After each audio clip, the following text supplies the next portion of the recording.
This is Jim Minion from Two Loose Screws. I'm listening to Barbecue Central. Let's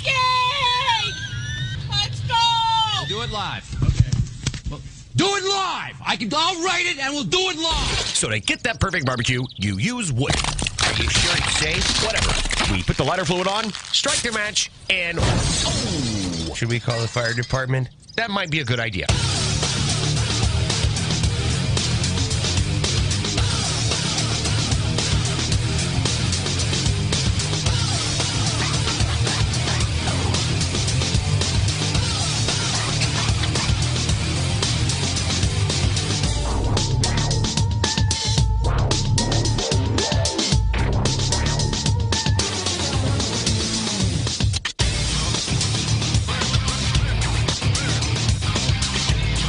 Good evening and welcome to the Really Big Barbecue Central Show. This is the show that talks about all things important in the world of barbecue and grilling.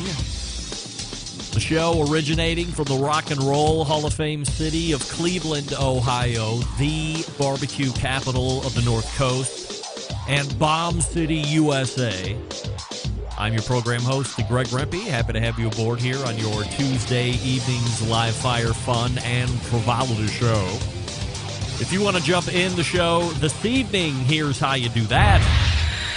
You can get in touch with the show by sending an email to Greg at bbqcentralshow.com or on the Twitter and Instagrams at BBQ Central Show. Anything else you want to find out about the show can be found at the main website, thebbqcentralshow.com. And here's what's happening in case you didn't get the newsletter coming up in about 12 minutes from now. It is the first Tuesday of a month as we enter into quarter number 2 of 2022. And we'll be joined, of course, by the pitmaster of How to Barbecue Right and Killer Hogs Barbecue Competition team, as we continue what is now our third installment of a very private barbecue roundtable or barbecue class, if you will. Last month we did brisket. The month before that we did pork butt. And tonight we learned all about chicken.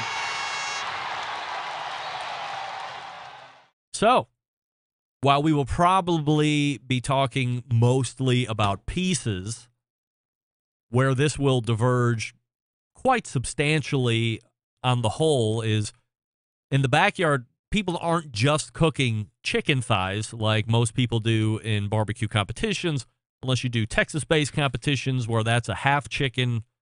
But in traditional competition barbecue outside of Texas, you would find chicken thighs. There's a number of barbecue competition roundtables that I've done on previous versions of the show that talk specifically about competition chicken thighs and all that goes into that. So while I'm sure we'll be touching on thighs, we're not just going to be talking about thighs and thighs alone. There'll be all sorts of whole chicken talk and half chicken talk and quarters and preparation and internal temperatures and all this fun stuff. So this will be the third of what will be 4 months of private tutelage from one Malcom Reed from How to Barbecue Right and Killer Hogs competition team. After Malcolm, we will be joined by a first-time guest. And friends, if you're like me, you're a big fan of the peppermill or fresh cracked black pepper or whatever you want to call it. If you go to somebody's house and you see a salt shaker and a pepper shaker, that's the standard fare in most homes. But if you have a little bit of a pepper snob in your home, you might find that somebody buys a little bit more of a hoity-toity, already crushed pepper that makes it into the shaker. Or when you get to a different level altogether, stand by. Okay. Or if you want to take it to a whole nother level of the game, you get the peppermill. But has the peppermill really changed over its life? Are you satisfied with your peppermill? Have you ever asked your question, am I satisfied with this peppermill? If you haven't, tonight we are going to throw a wrench in the whole peppermill works, and I'm hoping you're going to be able to tune in live. If not, you're catching it on podcast. 35 past the hour, we introduce you to the creator of MANNKITCHEN and that of the pepper cannon. Cleve Oines will be joining us. Cleve Oines We're going to be talking about a peppermill that's going to blow your head off in a number of different ways. And if you've never thought about peppermills or pepper grinders or whatever you want to call it, tonight we will force you to think about it at least once in your life. And if you don't have a peppermill, we're either going to turn you way off to it tonight, or we are going to motivate you to buy perhaps the only one you will ever need again in your life and perhaps your children's lives and so forth. Much like buying a steel quarter-inch pit or bigger is a heirloom piece, this peppermill perhaps could be considered an heirloom piece. You're wondering how I can be hyping up peppermilling to this degree in the show open. But believe me, I'm not over-tipping my hand here, so stay tuned for that. That'll close out the first hour, and then we'll wrap it up. Then we'll move to the second hour because it is the first Tuesday of a first month. And in the second hour, you know who that means. We're getting a visit from Sam, the cooking guy. Yes. What does that mean for you? Another round of what does Sam like best to lead off. We'll tell you how to do that here in a second. And we'll also talk a little bit about the Traeger Timberline XL that was released last Wednesday, but I already scooped that the day before. I actually knew about it way before then. But nevertheless, and then 35 past the hour, closing the show, is none other than the pitmaster of Mom and Papa Joe's Barbecue and a reserve grand champ at this year's Houston Livestock and Rodeo Barbecue Cook-Off, my pal CJ, Clarence Joseph. It's a big show. Malcom Reed, Cleve Oines, and then Sam the cooking guy and Clarence Joseph if you need it. Don't forget you can follow me socially, Instagram, Twitter, TikTok, and the Snaps at BBQ Central Show for a live video feed of the show. You can go to Facebook and Twitch /BBQ Central Show. Also, a live video feed on YouTube /RD Rempe. There's a live audio feed on the Clubhouse app as well. By the way, in the second hour, if you want to take part in that game show, What Does Sam Like Best? You have to be on the Clubhouse app in order to do that. That's how we get the guests to take part. So, while you're listening to the show here in the first hour, if you don't already have it, download it. It's free to everybody. Everybody has access to it. Then just search for the Barbecue Central or search for me. You'll see that we're streaming live right now, and then jump in. And then the second hour, you can raise your hand, and whoever's first, you'll jump on, and we'll play the game for a fun and free prize to you from one of Sam's many offerings. It's very exciting. So I will, of course, give you that information top of the second hour before we get into it, and away we go. Let me start here tonight before we dive into some pretty entertaining listener feedback from emails over the course of the week. I want to thank Dave Parrish from Slow and Sear for sending me a complete grill and SNS setup that arrived over the weekend. I'll be doing a video of putting it together /unboxing and then using it for the first few times. So I want to give Dave a big shout out, and I look forward to using it. If you missed last week's conversation with Dave, go get in the podcast, learn a little bit about Slow and Sear, how it came to be, why it's a great tool, especially if you have a kettle cooker, and then peruse the website and see all the other offerings that he has besides the Slow and Sear. Very entertaining, very informative interview, and a very good website as well. So check him out, snsgrills.com. All right, listener feedback from last week's show. Jimmy in Texas writing in. Greg, listening to your opening rant on Traeger while I drink my Sunday morning coffee, and I can't help but think that if Traeger sponsored the show instead of Green Mountain Grill, you would be singing a different tune. In fact, you probably wouldn't be taking or talking all about this lawsuit. Maybe you should think about that. Love the show. Regards, Jimmy. Jimmy, I will think about that. Get that big stuff out of here. Taylor in Virginia writing, Greg, no offense, but you're a hypocrite. Let me back out of this email right now. Taylor, what's one of the rules on this show? If you're going to come at me with potentially insulting words, just start right out of the gate with it. Don't lead in with the no offense, but, because what we've learned in life is this. When you say but, everything you said before that, we're just throwing out the window. That's like, I love you, but. Well, everything you're going to say after that is going to prove that you probably don't love me. So anyway, Greg, no offense. You're probably going to offend me. But you're a hypocrite. You have a Traeger cooker on your patio that you've mentioned plenty of times, and now you have an issue with Traeger because they are messing with one of your sponsors. Do you have 2 razors to shave both of your faces? What? I bet you still use that cooker too, don't you? Love the show. Regards, Taylor. Taylor, allow me to question your undying love for the show. And by the way, hell yes, I still use that thing. I love it. What I'm saying, Taylor, isn't that I have any ill will or bad blood or contempt for the products of Traeger. The products are good. Way better than they ever have been in the history of the company. They're the best that they have ever been at this very day. My issue is with the business side of things. The people running the company and making the decisions. Not the products. And yes, I have 2 razors for both of my faces. Oh, that's great. All right, Malcom Reed is in the green room. I will talk to you quickly about Primo Grills. What do we love about ceramic cookers? We love that they're fuel efficient. We love you can achieve low and slow temperatures for traditional barbecue meats. We love that you can get rip-roaring hot for high-temperature grilling of steaks and other thin cuts. But what's missing in the everyday ceramic lineup? The real ability to do true 2-zone cooking.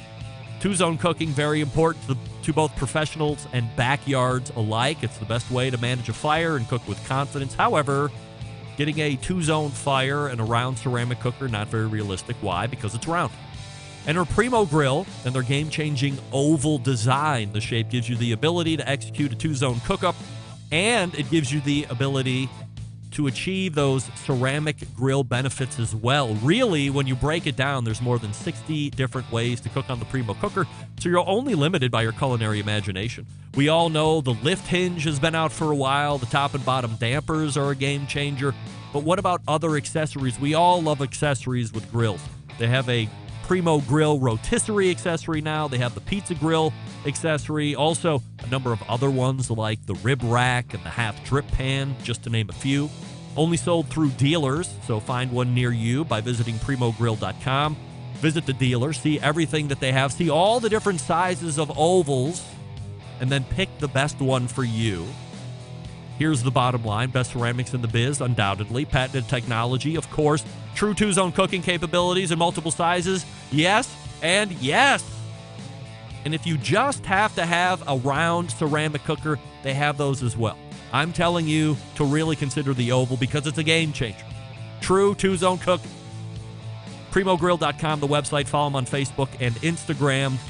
I am ready for a Primo, and I know you are now ready for a Primo as well. We're back with Malcom Reed from How to BBQ Right and the pitmaster of Killer Hogs competition team. Next, stick around. We'll be right back. You're listening to the #1 most downloaded barbecue and grilling podcast anywhere. The Barbecue Central Show.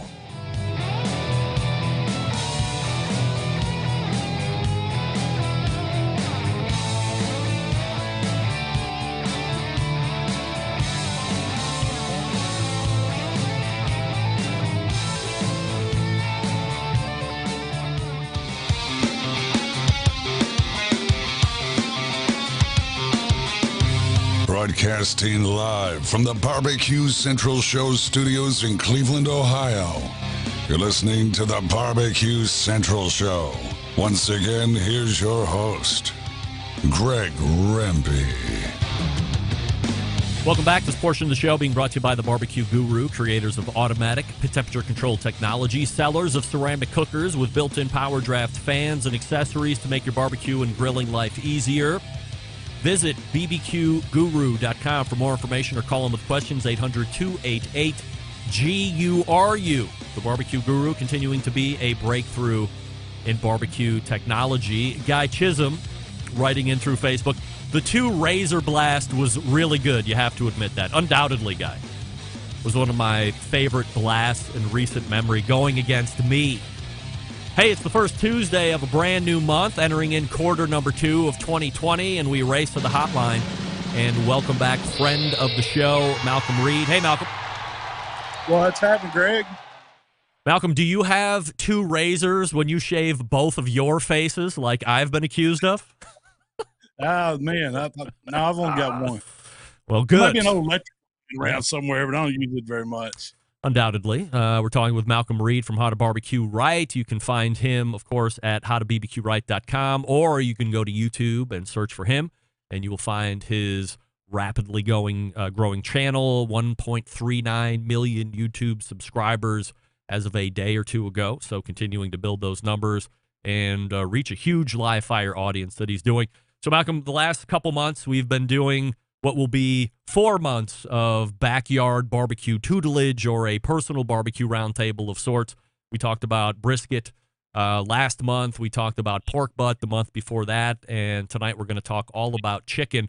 As I mentioned in the open, if this was a competition roundtable, unless we were really dialing it into Texas, we'd really be talking about chicken thighs by and large. Maybe a drumstick here or there, but I still think the common thought on competition barbecue at this point is chicken thighs. Do you still find that to be the point that people are cooking? Yeah, man, that's pretty much what I still say. I know that's what I still cook. We've toyed around with the legs, and you see them every once in a while. But 80-90% of the people are cooking thighs. So tonight we're continuing with backyard stuff. So we'll be able to mess around with the whole bird here. We can talk about pieces, of course, but a little bit more of a wider gamut of information that we can pass along here than it would be if we were talking about competition stuff. So let's start like we have the last couple months. When we go into the store, what are we looking for chicken? And I guess let's start with whole chickens first, and then we can break it down to some of the more popular cuts like thighs or quarters. Yeah, I mean, most of the ones I see we only have really 2 or 3 brands in supermarkets. I mean, I think chicken's really dependent on where you're at. In Mississippi, there's a lot of Sanderson Farms chicken drays, so we have a lot of those. And west of us, you got Tyson's and all that. But I just look for those 4 or 5 pound birds. You can't. I mean, I would imagine they come in frozen. I mean, it's very rare that fresh chicken just don't seem to last that long. So most of the stuff I see is froze. And I try to look for something with a pretty fresh date on it. I've had a lot of conversations over the years with competition guys, and they really honed in on color of skin or thickness of skin. In the backyard, do you even consider that? Is that things you will kind of look at, but it's not going to make an ultimate purchase decision for you? I mean, you definitely don't want to see all that, the real yellow looking skin. I've always been told, and I don't know how true it is, that that's part of, some of the antibiotics they give them or the feed coming through, and it gets that yellow in color. And I usually look for something that's kind of got a white skin. I look for chicken that doesn't look too bloody in the pack. There's not a lot of moisture in it. I mean, I'm not buying expensive chicken when I'm just cooking it in the backyard. It's a different story in contest. We want fresh, never froze, and the best pieces we can get. But here at home, I'm just buying whatever's on sale most of the time. Have you ever messed around? I mean, I don't know if there's a Wagyu version of chicken or a Duroc version of chicken. Are there higher end? I know, like turkey-wise, you can get into that heritage breed turkey we've talked about here and there, but what about chicken? I mean, so Fresh Market has their line. I think it's called Bell and Evans, and you see the Springer Mountain and Smart Chicken, things like that. And most of that chicken is just, it's supposed to be higher end. I guess it's raised better or something, but I know it costs more. I don't know. I mean, it's not, I would still say they're probably the same breeds. So after you get the chicken home, get it out of the packaging, what are you doing from a preparation standpoint? If you're going to cook a whole bird, how do you like to do it? Usually, I mean, I don't rinse my chicken off in the sink. Everybody's probably seen it, but you spend more time, cleaning up after yourself, and you risk contamination more by trying to wash chicken off. A lot of times I'll put on gloves and I'll paper towel dry everything, try to get as much moisture off of it as I can. If I'm going on the grill, I like my skin, to turn out. You're never going to get super crispy skin just putting it straight on the grill or on the smoker. But if you get that moisture off of it, you can get that skin to be really bite through and really be delicious. And by adding a little bit of light oil on the outside of it, you can get it to brown up more and to get a little crispy. So that's usually what I'm doing with it. The biggest thing for chicken for me is cooking at higher temps. I mean, it makes, you don't want to cook chicken at 225 the whole time. It's just going to be rubbery. You're not rendering that fat. You had mentioned about washing the chicken off. I'd had Jess Pryles on the show. It's probably been 6 months ago when we first started talking about it, but she seemed to be making quite a stab at going on social media to find some really ridiculous posts, either on TikTok or Instagram, and then debunking them with her education that she's going, meat science program or whatever she's in right now, and then trying to put out the right information instead of seeing people put out this weirdo stuff on the internet and all of a sudden people just take it as gospel. And one of these things was washing chicken. In fact, 4 minutes before I go on, I was tagged in a Twitter post about somebody washing their chicken, and they're tagging all these different people in here. And this is a pervasive thing. Like, people think that washing chicken is somehow pasteurizing or rinsing off the salmonella in their sinks, like down the drain. But as you said, it just kind of sprays it all around, and now you got it on the countertops and everywhere else. So I know you're not somebody that would recommend doing that. Here on this show, we are not advocates of washing your chicken or chicken pieces ever. As Malcolm said, get your paper towels and blot them dry and start your preparations from there. Injecting-wise, Malcolm, are you an injector at home ever? Usually I'll brine at home. If brining's all about time, and when chicken tends to do pretty well in it. I mean, whole chickens need to go a little longer, but if you're cooking individual pieces, they brine pretty fast. So I think you get more flavor that way. I mean, I have done some injecting, but I don't usually. If I'm just cooking at home, I'm not messing with mix it up and injection and going through all that trouble. I can get all the flavor I want in it with a good soak. Brine-wise, is it the typical salt, sugar, and stuff like that? Yeah, I mean, that's, salt and sugar is kind of the ratio you use. Usually I'll use about, depending on how much chicken I'm doing, a cup of sugar, half a cup of salt, and then I'll add some herbs, maybe some citrus, something like that in there.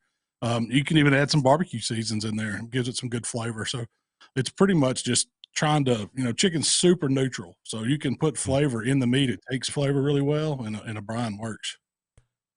When you get it out of the brine, I assume you go for the traditional pat off, dry it out. Do you then stick it in a refrigerator for X amount of time to really get the skin and everything else to dry out, or are you not that far into it? Absolutely. I use like a sheet pan with a raised rack, and then, the way you can get air to circulate underneath the bird, and just lay it in there and let it hang out for an hour or so. It doesn't take a whole lot of time. I mean, no more than 2 hours typically. It's dried pretty well.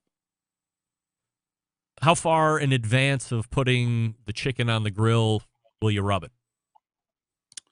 Usually I don't end up letting it set very long. I mean, you could, it's not going to hurt it any, but usually when I take it out of the refrigerator, I've let it dry, or if I've just let it dry on the countertop, I will put a little light coat of oil on it and season it up. And by the time I'm doing that, I'll go light my pit, and it's good to go when the coals are ready.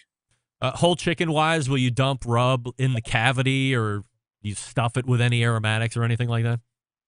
I have. It's not really, I don't know if you gain a whole lot from inside there just because the chicken cooks pretty fast whole. But what I found, instead of letting it all lay kind of splayed out, if you'll tie it up, tuck the wings in, and then cross the legs and use some butcher twine and kind of make a nice little neat package, you'll get more of an even cook on it. So your dark meat will stay juicy and your dry meat won't dry out too much. And just works a little better if you make a tight package with it. Do you have a preference on keeping it whole like you're talking about, or doing a spatchcock, or cutting the backbone out of the bird and doing it that way? Usually it depends on what I'm using it for. If I'm going presentation or something like that, I might spatchcock it just because it looks cool. But if I'm just cooking whole chicken and I'm planning on pulling it, which I serve a lot of pulled chicken, I like to get all that meat off the back too, so I don't cut it off and throw it away. I mean, I try to use as much as I can, get that bird to yield as much meat as possible. There's some really good meat back there. I got a question from Dave's Got Beer watching via the Twitch stream, and he's asking about a dry brine for chicken. We know about it for steak and other cuts of beef. Similar concept for chicken, do you think?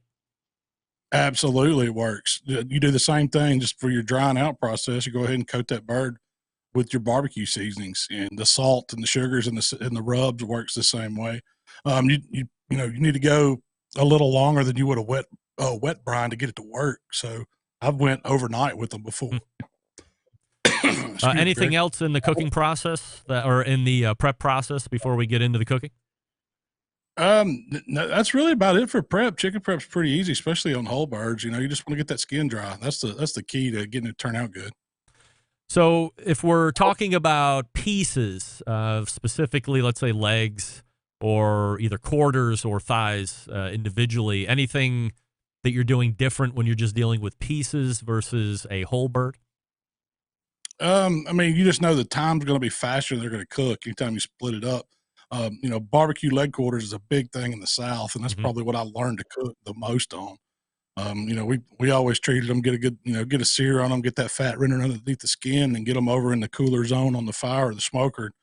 Let them do their thing till they get tender, and then don't put your sauce onto the end. That's the best way to cook some leg quarters. But I don't treat them a whole lot different from, you know, the way you do a whole bird. Your time's just going to be a little faster. I feel like that's the underrated deal of chicken quarters. People kind of take a dump on them, or perhaps they're not as keen to cooking chicken quarters. And I know breast is always what you should be wanting to cook, or people always seem to be reaching for a breast, but I love chicken thighs, but man, you marry up chicken quarters. That, to me, that is almost quintessential chicken barbecue to me. It is. That's what, when you talk about barbecue chicken, that's what I think of. Yeah. I mean, breast, it's very rare you see people just cooking, you know, like bone in, skin on breast, barbecue style. It just doesn't happen because that white meat's so dense and it wants to dry out. A lot of people overcook it, but those quarters, you can't hardly mess them up, man. You can run them up to 200 degrees almost internal, and they're still juicy, and the skin's right on them. All that flavor's in that dark meat. All right, so let's get them over to the cooker here. When we set it up, what are you running the temperature of your cooker at? Whenever I'm doing chicken, I'm always 275, 300 at least. You know, it's I wouldn't say it's hot and fast, but it's on the hotter side of a low and slow cook, because underneath that chicken skin, you've got that layer of fat, and you've got to break that down. People talk about they have trouble getting their skin good on chicken. It's because they hadn't broke it down enough. It hadn't rendered that fat. So at those temperatures, 300 degrees, right in that range, it wants to go ahead and melt. And it makes it, you know, really moist, really juicy on the inside, but you get that skin where it'll bite through, and it really helps to have those temperatures a little higher. So that's typically, if I'm on a smoker, I'm always going to be running right in that range. If I'm on a grill, I'm going to set it up like a 2-zone fire. So for a Weber kettle or something like that, I'm going to have me a hot side where I can, you know, get some of that fat rendered, and have me a zone to where I can move it over to get it away from the direct fire to finish it out.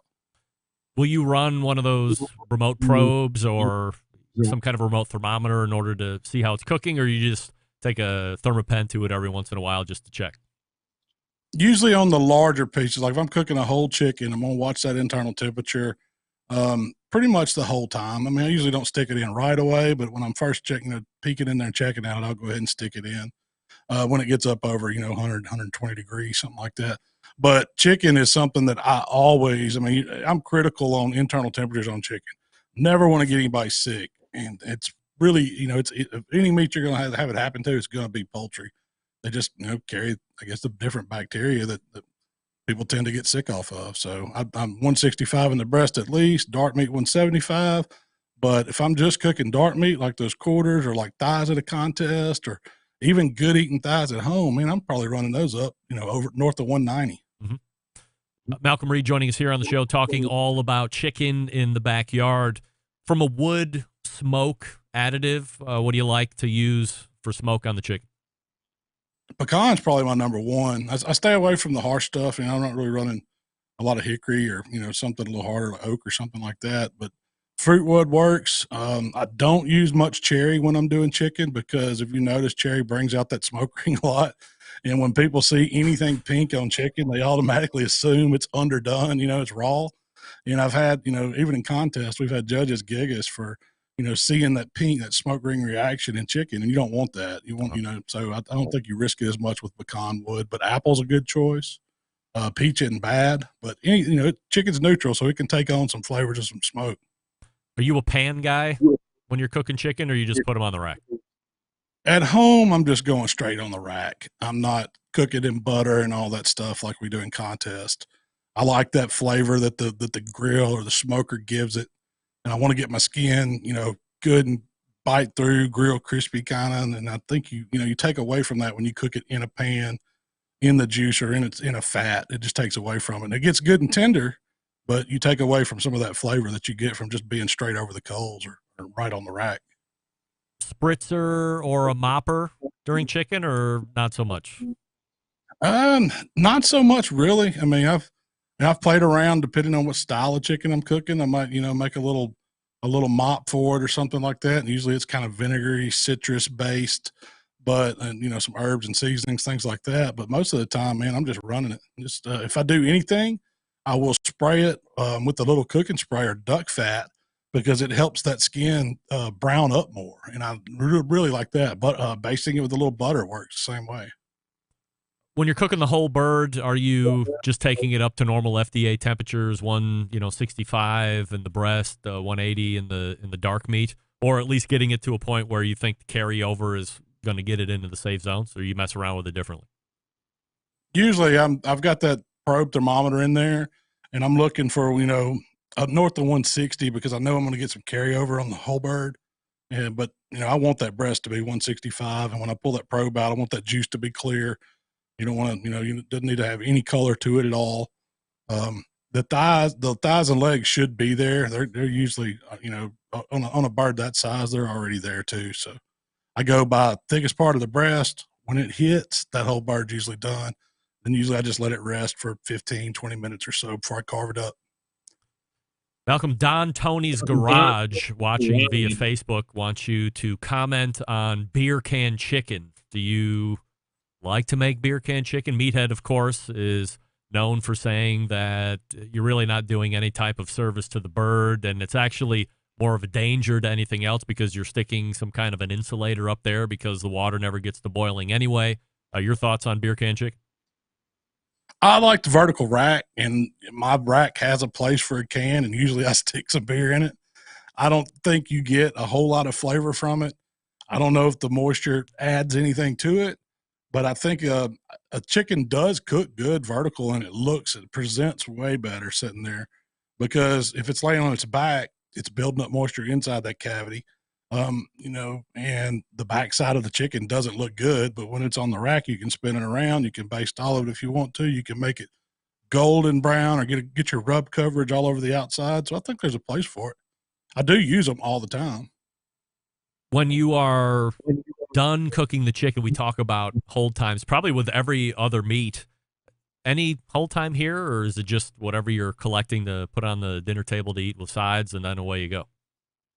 Usually I give it, 15, 20 minutes. I mean, you don't have to, but, that cooking process on that chicken, especially we've had higher temps, we've pushed a lot of moisture out to the surface. And so if you cut right into it, and it never fails, if somebody's broke down a whole chicken as soon as it comes off the pit, all your juice is going to run all over that board.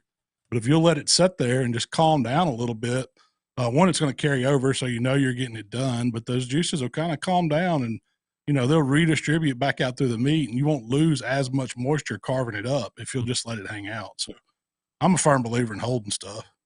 If you want more barbecue information, please get over to Malcolm's YouTube immediately. Go to youtube.com, then search for Malcom Reed or How To BBQ Right, or visit the website, howtobbqright.com. It's Malcom Reed. Now we've knocked down 3 months worth of food, and next month it will be ribs. Malcolm, always appreciate the time, my friend. Hey, thanks, Greg. Man, we didn't get into wings. That's my favorite thing. Maybe that's a whole new show. Oh, wings, definitely a show on its own, no doubt about it, because I know wings are your jam. So we'll get into that after we do the ribs. All right, man. Have a good one, Greg. I'll see you in May. All right, there he is, Malcom Reed right there. And we will do a wings roundtable because wings are almost a whole separate, well, not almost, they are a separate chicken category, but as far as popularity, wings are the best. Love chicken wings. My smoke-roasted chicken wings with the original Anchor Bar wing sauce are legend. Just ask me and everybody that's ever eaten them. Cleve Oines is in the green room. We'll get to him here in just 1 second as we get ready to talk about the pepper cannon. I'll talk to you quickly about Yoder Smokers, designing and building all of their products right here in the USA and building pride through craftsmanship and world-class customer service. That's the backbone of how they've built the company. This approach translates into what can be a truly bespoke style product that elevates gatherings with friends and family. Honored to have a trusted place in the backyards of America. From pellet grills to wood-fueled offset pits and charcoal grills, consistent blue ribbon flavor has become synonymous with the Yoder Smoker's name. Make no mistake, Yoder Smoker's flavor-driven design is unique to each style of pit, and their team has developed their cookers to perform time and time again while outlasting the competition for generations to come. It's this generational thought that's rooted in the handmade products and defines integrity of the core values. American-made quality and endless flavor are the benchmarks of Yoder Smokers. Visit yodersmokers.com and grab yours today. That's yodersmokers.com. We are back to talk pepper cannon right after this. Stick around. We'll be right back. You're listening to the #1 most downloaded barbecue and grilling podcast anywhere. The Barbecue Central Show.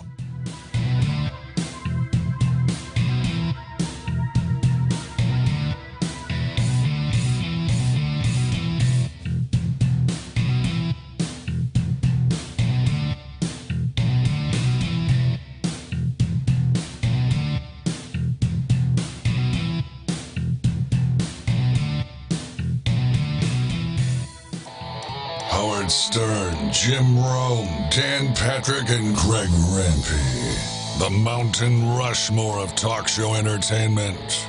Now, let's get back to the Barbecue Central Show.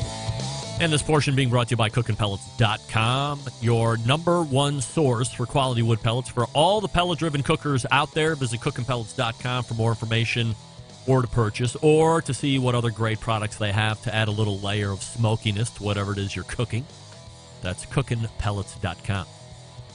On your dinner table, there's a really good chance that you have both a salt and pepper shaker. Some of you might fancy the pepper side up a bit and use a peppermill of some type, and some of you might really understand pepper and choose to use the pinnacle of peppermilling because you are sick of mediocrity, and that thing is called the pepper cannon. Here to talk about the cannon, why it's the best pepper mill on the market, and why you will happily shell out $200 for the privilege of using it, is the founder of Man Kitchen. We race to the hotline and welcome first-timer to the show, Cleve Oines. Hey, Cleve. Hey, thanks for having me. Can you hear me all right? I can hear you just fine, and we appreciate you making time for the show here this evening. So before we jump into the pepper cannon here in just a few moments, Cleve, let's get a quick background on you prior to Man Kitchen and the pepper cannon. What were you into professionally, and where do you currently reside? Sure. So I'm originally from Alaska. Now I reside in Seattle. And before I founded Man Kitchen, I worked in e-commerce for a number of years.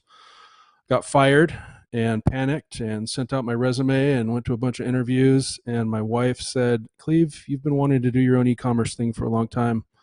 Start that instead." She had a lot of faith in me, which I'm very grateful for. And that was the beginning of Man Kitchen. That was back in 2017. So yeah, a few years now. E-commerce sounds like it's your niche or niche. Did you have products already in the mind hopper to fill that goal with? Yeah. So my first product, actually, it wasn't the pepper cannon. It was a spatula. I cook a lot on cast iron and have since I was very young. And I had a spatula that I really liked, and it started to fail on me. So I Googled best spatula for cast iron, and everyone was talking about wood and bamboo and silicone and plastic, and that hadn't been my experience. I like a straight edge metal spatula, and I couldn't find a great one, so I made one. That was my first product.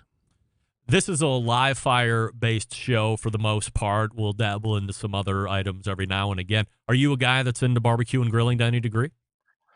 I am. Yeah, I would be a novice compared to you guys, but I do enjoy it. All right, Cleve. For the life of me, I don't know anyone that has ever told me that they have had enough of crappy pepper mills and they were going to set out to remedy that issue. But you did. Why? Yeah, well, gosh, almost 4 years ago now, I guess it would be. I was making tri-tip, and I used one of those Kirkland signature. I'd gone through a bunch of pepper mills. They tend to fail. So I was buying those single-use ones that you can get at grocery stores, and the Trader Joe's one I used, and the Kirkland one from Costco I used, and I was getting so frustrated with it that I started counting the cranks. and I counted over 60 cranks to do a single tri-tip. And I was like, this process has got to be improvable. So at first I tried to, I looked at what other companies were doing. There's a great mill out there that a lot of people have heard of called the Unicorn Magnum. That's my second favorite mill still. I tried to steal their burst set, because that's kind of the magic in pepper mills. That's where the work happens, is the burst set. And the company in Italy, they're like, no, we won't sell it to you. We've got an exclusive with Unicorn. And so, yeah, it was 2 years from when I started working on it to when I launched the pepper cannon on Kickstarter. What parts of the pepper mill were lacking in your opinion? And then how, of course, does the pepper cannon fix those issues? Yeah. So a number of frustrations with traditional mills. If you've ever fiddled with that little nut on the top of like the Peugeot ones that always falls off and rolls beneath the fridge or somewhere inaccessible, and you get your elbows greasy trying to dig it out, having an adjuster that is twist adjust when you're twisting the mill, so it's constantly losing its adjustment. Consistency is a big issue. That burr and drive shaft on most traditional mills just kind of wobbles and gives you really inconsistent grinds. The filling, the adjusting, a lot of mills suffer from adjuster creep, where you set it in one spot and by the time you use it 3 or 4 times, it's at a completely different setting. And then the main thing being the output. Having to crank 70 times for a tri-tip was not something that I enjoyed. So yeah, the pepper cannon does it in 7 instead of 70. My favorite parts, by the way, for those that didn't see the unboxing video that I did, and I'm going to flash some pictures up here. Cleve sent me one a handful of weeks ago, and I'm a skeptical guy by nature when it comes to certain things, and I'm trying to wrap my head around, why would I care about a pepper mill? That seems to be what most people would consider to be a commodities item. As you talk about, you can go to the grocery store, you can buy a throwaway one when it's out of peppercorns, toss it away, and you almost don't think twice. It's almost like you're fooled into believing that there really is no better option out there. In fact, the way that I thought it was better, and it wasn't better, is when the tool at the fancy schmancy restaurant brought out the 7-foot wood pepper mill that would give you a concussion if he hit you in the head with it by accident. And he's like reaching 5 feet over and cranking the pepper all the way up. But really, in essence, you're getting what you pay for here. This is a pepper mill you might never have to mess around with again. Yeah, that's those fancy ones at the restaurants, or I think that's primarily so that they don't have their hands over your food. But yeah, it's the same basic commodity burr sets inside a longer stick of wood. So the pepper cannon is all metal. It's milled from a solid chunk of aluminum and anodized, so it's got good grip on it. It's easy to clean, and yeah, it's built to last.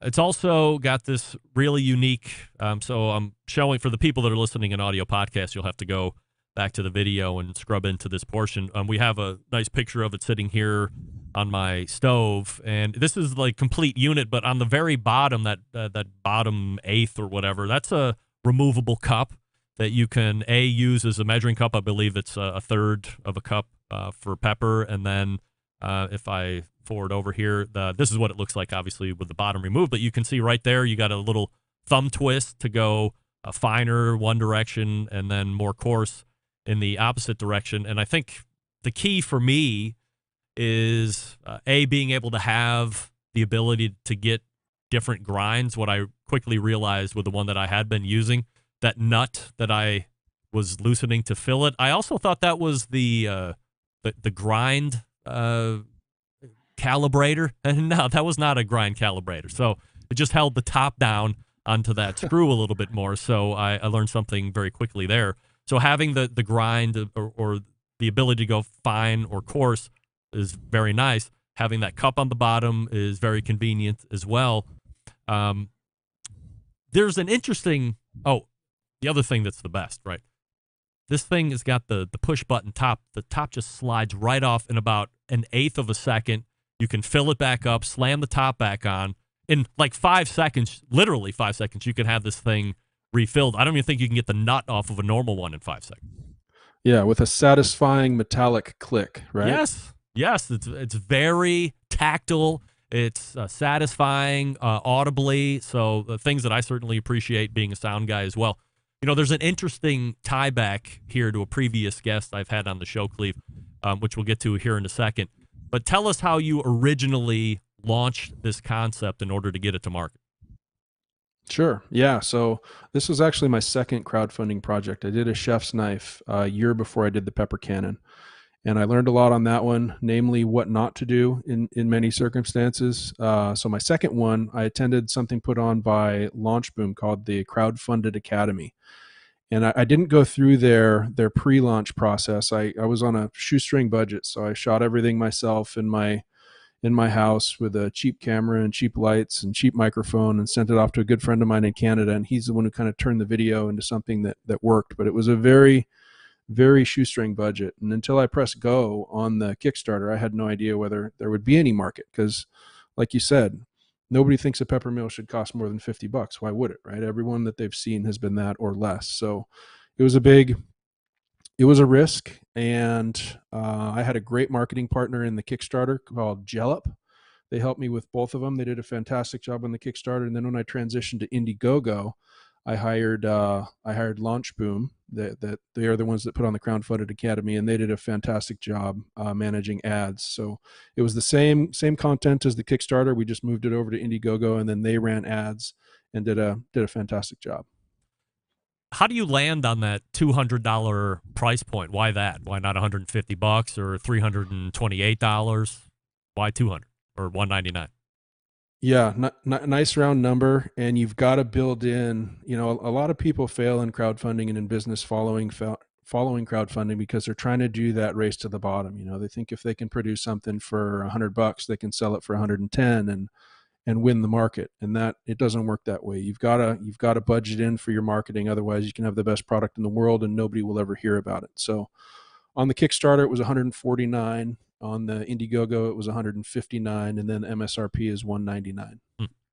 As I had mentioned a few moments ago, you've alluded to it here in a couple of your answers. The tie back on the show was I had done an interview with one of the co-founders of Launch Boom, Will Ford, and as you had mentioned, you're working with them now. In what way are they helping you keep the momentum and success of the peppermill going? Yeah. So unlike many of their previous clients, I was already, I had MANNKITCHEN.com up and running before, but it was pretty meager. The bulk of my business was on Amazon.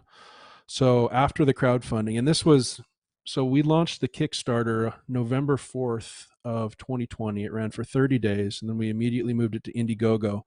And this whole time I'm thinking, okay, maybe it'll go 30 days. I expected it to taper off in sales. And I kept having to add to my initial order with the factory, and I ended up placing 4 additional orders, and it ran until October. So it just kept going and going and going. And a lot of that is the testament to the people who received their cannons and then went and ordered more of them as gifts for people. Because, I mean, you've experienced it. You're used to using a peppermill, and it feels in one way, and you expect it to be that way. And then you just take the pepper cannon out of the box, and it's a different experience. The thing that I guess I'm learning the most, aside from being able to dial in the grind that I want, and that can be different from one dish to the next, of course, depending on what kind of texture I want in my mouth, is I do have to think about how much I'm actually going to turn the head of that thing, because if you go 3 times and you don't know how much pepper is actually going to come out of there, where 3 times on a normal one, you still probably have 7 or 8 or 10 more cranks to go to get where you want. 3 might be too much. So that's a little bit of a learning curve. Yeah. Well, and you make a very good point on the grind size too. There's average mills can produce, they do in like the 15 mesh up to about 30 mesh. And whereas like if you buy pre-ground white pepper, it'll be a 60 mesh, super fine powder. You can't get that out of most standard mills. So the pepper cannon, in addition to being faster, you can get it super fine. And then if you go super coarse, like cracked pepper, 1 full crank is over a tablespoon. So you can do a brisket very, very quickly if you really want it to put out, butcher grind or cracked pepper. And most mills, they can't get there. They stay in that middle range. You've talked about the spatula. We obviously know about the pepper cannon now substantially, and the knife. Any other products on MANNKITCHEN that you are either currently selling or you have in the products hopper? Yeah, we do the best spatula for cast iron. That was my initial product. And then we added on the Smashburger spatula, wider, a little bit thicker, heavier gauge.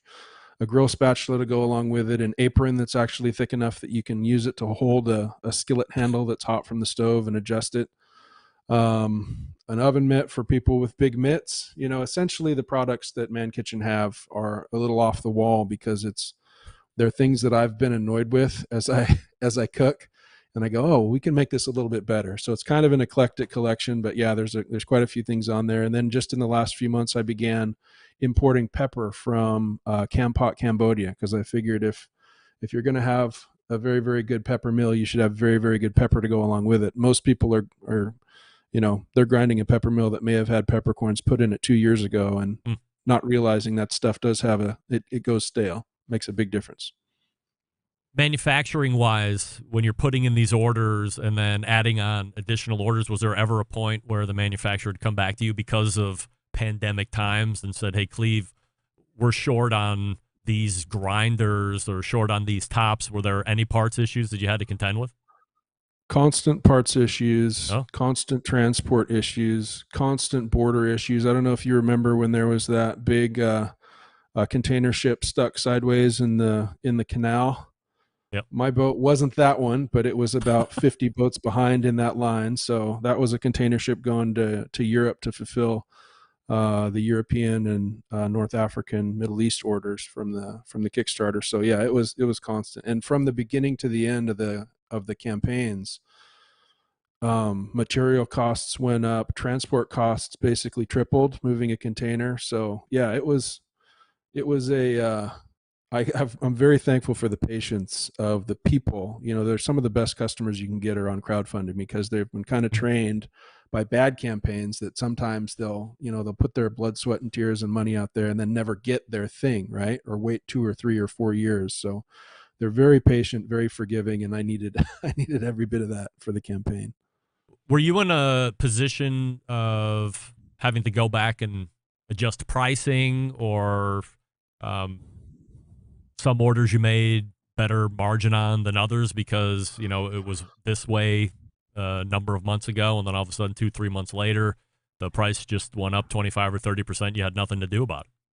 Yeah, no, I didn't have to charge any customers more. There were some cases where, you know, shipping ends up being $200 for for something that they paid $159 for, and it's like it just gets batched and sent out with the rest of it. And we tried to catch most of them and, you know, see if we could sort something out. But yeah, there was a lot of them that we lost money on, but that's the nature of the beast. People have been patient with me, and they were going to get their thing if I could get it to them. This is Cleve Oines, and we've been talking about the pepper cannon. So if you are really into pepper and you want to have the last pepper mill that you will ever need, and there's a good chance you can pass it down to your kids if they're interested in pepper too, and they'll probably use it at the dinner table like mine are. Go to MANNKITCHEN.com. If you got a favorite kid. Right. I mean, this is a way to separate the bad kids from the rest of the kids. Yeah, or the good kid from the rest of the kids. Shaft. That's right, no doubt. Go to MANNKITCHEN.com. It's MANN, MANNKITCHEN.com, and check out the products that he's got. Cleve, really appreciate the time this evening. Thanks so much for coming out. Thanks for having me. You got it. There he is, Cleve Oines from MANNKITCHEN. And, yeah, a little bit outside the box conversation on what pepper milling, but just want to make sure you guys are in the spotlight, that you have the knowledge of all this stuff that's out there. And nobody appreciates good pepper like I do. And if that's your bag, something you want to consider, MANNKITCHEN.com. Emery Plessinger is writing in right here. So clearly the show is one big infomercial because all guests are promoting nothing to do with traditional barbecue. Emery, what are you talking about? Do you not know who Malcom Reed is? What was he promoting? Dope. Promoting how to cook chicken in the backyard, traditionally, on a cooker? Was pepper cannon traditional barbecue? No. But clearly, you're not familiar with the show. So I would suggest this. Tune out now. Do that before I ban you from the internet. And then go back and listen to all 1,007 of my previous shows. Pull up all the traditional barbecue content you want, then come back next Tuesday, and then send me your apology directly after that. But thank you for tuning in and chipping in your 2 cents. Emery? Hey, let me talk to you quickly about Green Mountain Grills. That's right. Min Mussman, no one ever uses pepper on barbecue. Never. Green Mountain Grills. Pellet cookers, you know it. Absolutely. A couple different lines to choose from if you're so inclined. A choice line, one size, Daniel Boone. If you want a different size than that, prime line, peak, and ledge. Now, all of these different lines will accommodate that pizza oven insert. So if you want high heat pizza experience, you can rip the guts out of the cooker and then toss some Neapolitan-style pies in there. Every Friday night could be pizza night. Everybody making their own pizzas, all done in a couple minutes or so, depending on what you're running the temperature at. You can go to greenmountaingrills.com and find a dealer near you. Like the Primos, Green Mountain Grills only sold through dealers. So, all you have to do is go to the dealer near you, get educated, buy the size that's best for you, buy the tech that's best for you, and you'll have success right out of the box. That's the choice line or the prime line. If you want something that's a little bit more portable, you're thinking about tailgating season coming up the fall, or you're going to be one of those softball dads or moms going out starting as early as the next couple months and then through the summer, of course. I know I've done it. Take that Trek with you. You can use the battery clips to power it. You can plug it in the 12-volt receptacle in your car. Fits in the back of most trucks, vans, and SUVs, all pellet-driven. You're going to love it. GreenMountainGrills.com is the place to go. That's GreenMountainGrills.com. We're back to wrap the first hour right after this. Stick around. We'll be right back.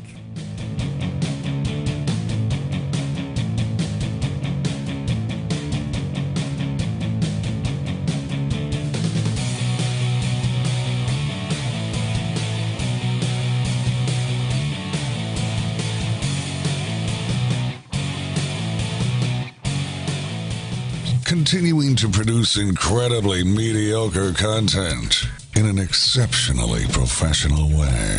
You're listening and watching the Barbecue Central Show. Once again, here's your host, Greg Rempe.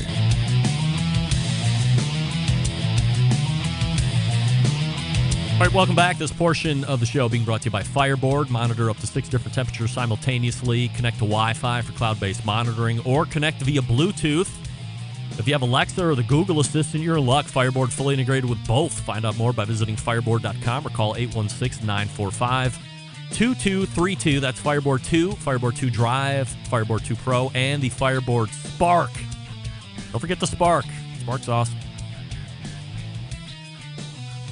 My newest bestie for the resty, Emery, is writing back in. Malcom Reed and I are friends. He has some great recipes. No, you're not. Get that big stuff out of here. Malcolm and I are friends. Just because you watch his YouTube videos, Emery, and you stalk him on the worldwide internet, doesn't mean you're friends with him. It does not. Andrew, you are not the father. Doesn't mean you're friends with him. It means I'm friends with him. Because I'm friends with him, you have the privilege of listening him disseminate his barbecue information. That's what that means. All right, we have a second hour that's still to come up. I want to thank Cleve Oines from MANNKITCHEN, M-A-N-N, MANNKITCHEN, talking about that pepper grinder, the pepper cannon. He's talking about people giving that thing for Christmas and holiday gifts. That's somebody you really like. Let's say this year, Emery, if you get a pepper cannon from me, just assume that I really like you. You're on the tops of the list. No doubt. All right. We are pointing to the second hour. Go ahead and refresh your libations as we will talk with Sam the Cooking Guy and Clarence Joseph, amongst many other topics here in the second hour. You're listening and watching the Barbecue Central Show right here on the Barbecue Central Network. Stick around. We'll be right back.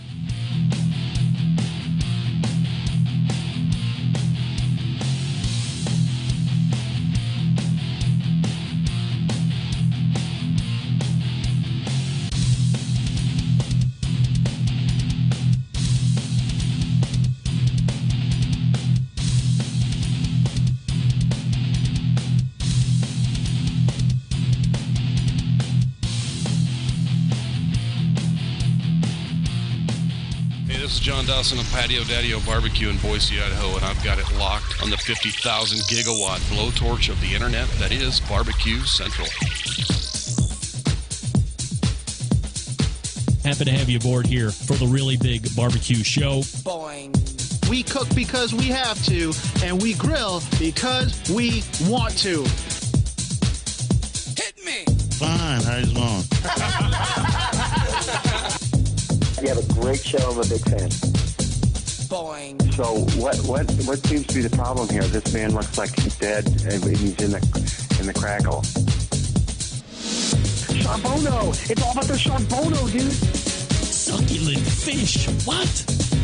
We ate 54 wieners. Now listen, Lavernius, shut your face. I'm shaking like a dog shit peach seeds. We have top men working on it right now. Top men. All right, just like that, we are into the second hour. It is the Barbecue Central Show, where we talk about barbecue and grilling-related items and have 25-minute infomercials because we don't talk about traditional barbecue stuff on this show. Still to come on the show this evening, Sam the Cooking Guy in about 13 minutes from now, and Clarence Joseph of Mama and Papa Joe's Barbecue. So stay tuned for those great interviews. Don't forget you can follow me socially at BBQ Central Show on Instagram, Twitter, TikTok, and Snapchat /BBQ Central Show on Facebook and Twitch /RD Rempe on YouTube for video feeds. Also, you can get the show audibly on Clubhouse, which you will want to use if you want to take part in the game show What Does Sam Like Best, as we lead off the Sam the Cooking Guy segment in about 12 minutes from now. So make sure that you download the Clubhouse. Make sure you download the Clubhouse app and then be listening. So when I make the call out for a lucky contestant to come on and win something free from Sam, you will be all locked and loaded. You can also get an ad-free podcast feed experience. Two different places, patreon.com/BBQ Central Show, or if you are a fan and user of Apple Podcasts, there's an ad-free option right there within the show itself. So just subscribe to that and away you go. Coming up on the best moments of the Barbecue Central Show in 10 minutes or less this coming Friday, episode 223. Taking you back to April 10th, 2012. And this week's Best Moment show features someone who, perhaps for the majority of you, is a name you don't recognize, or perhaps is a name you don't even recall.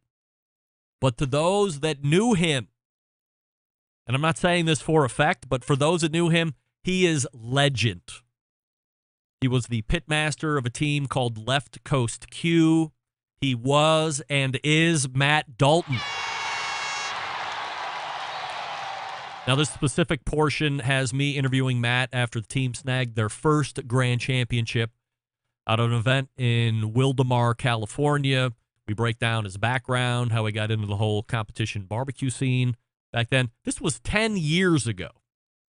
10 years.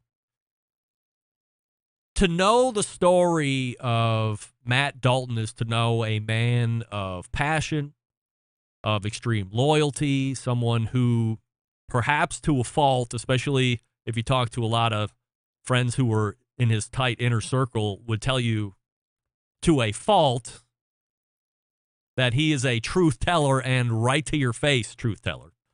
He experienced a lot of success right off the bat when he got into it, then rode the elevator all the way down to the bottom.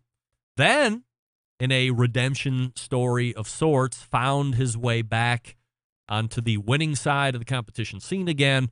A great story of redemption, which you can actually hear on the show archives as well.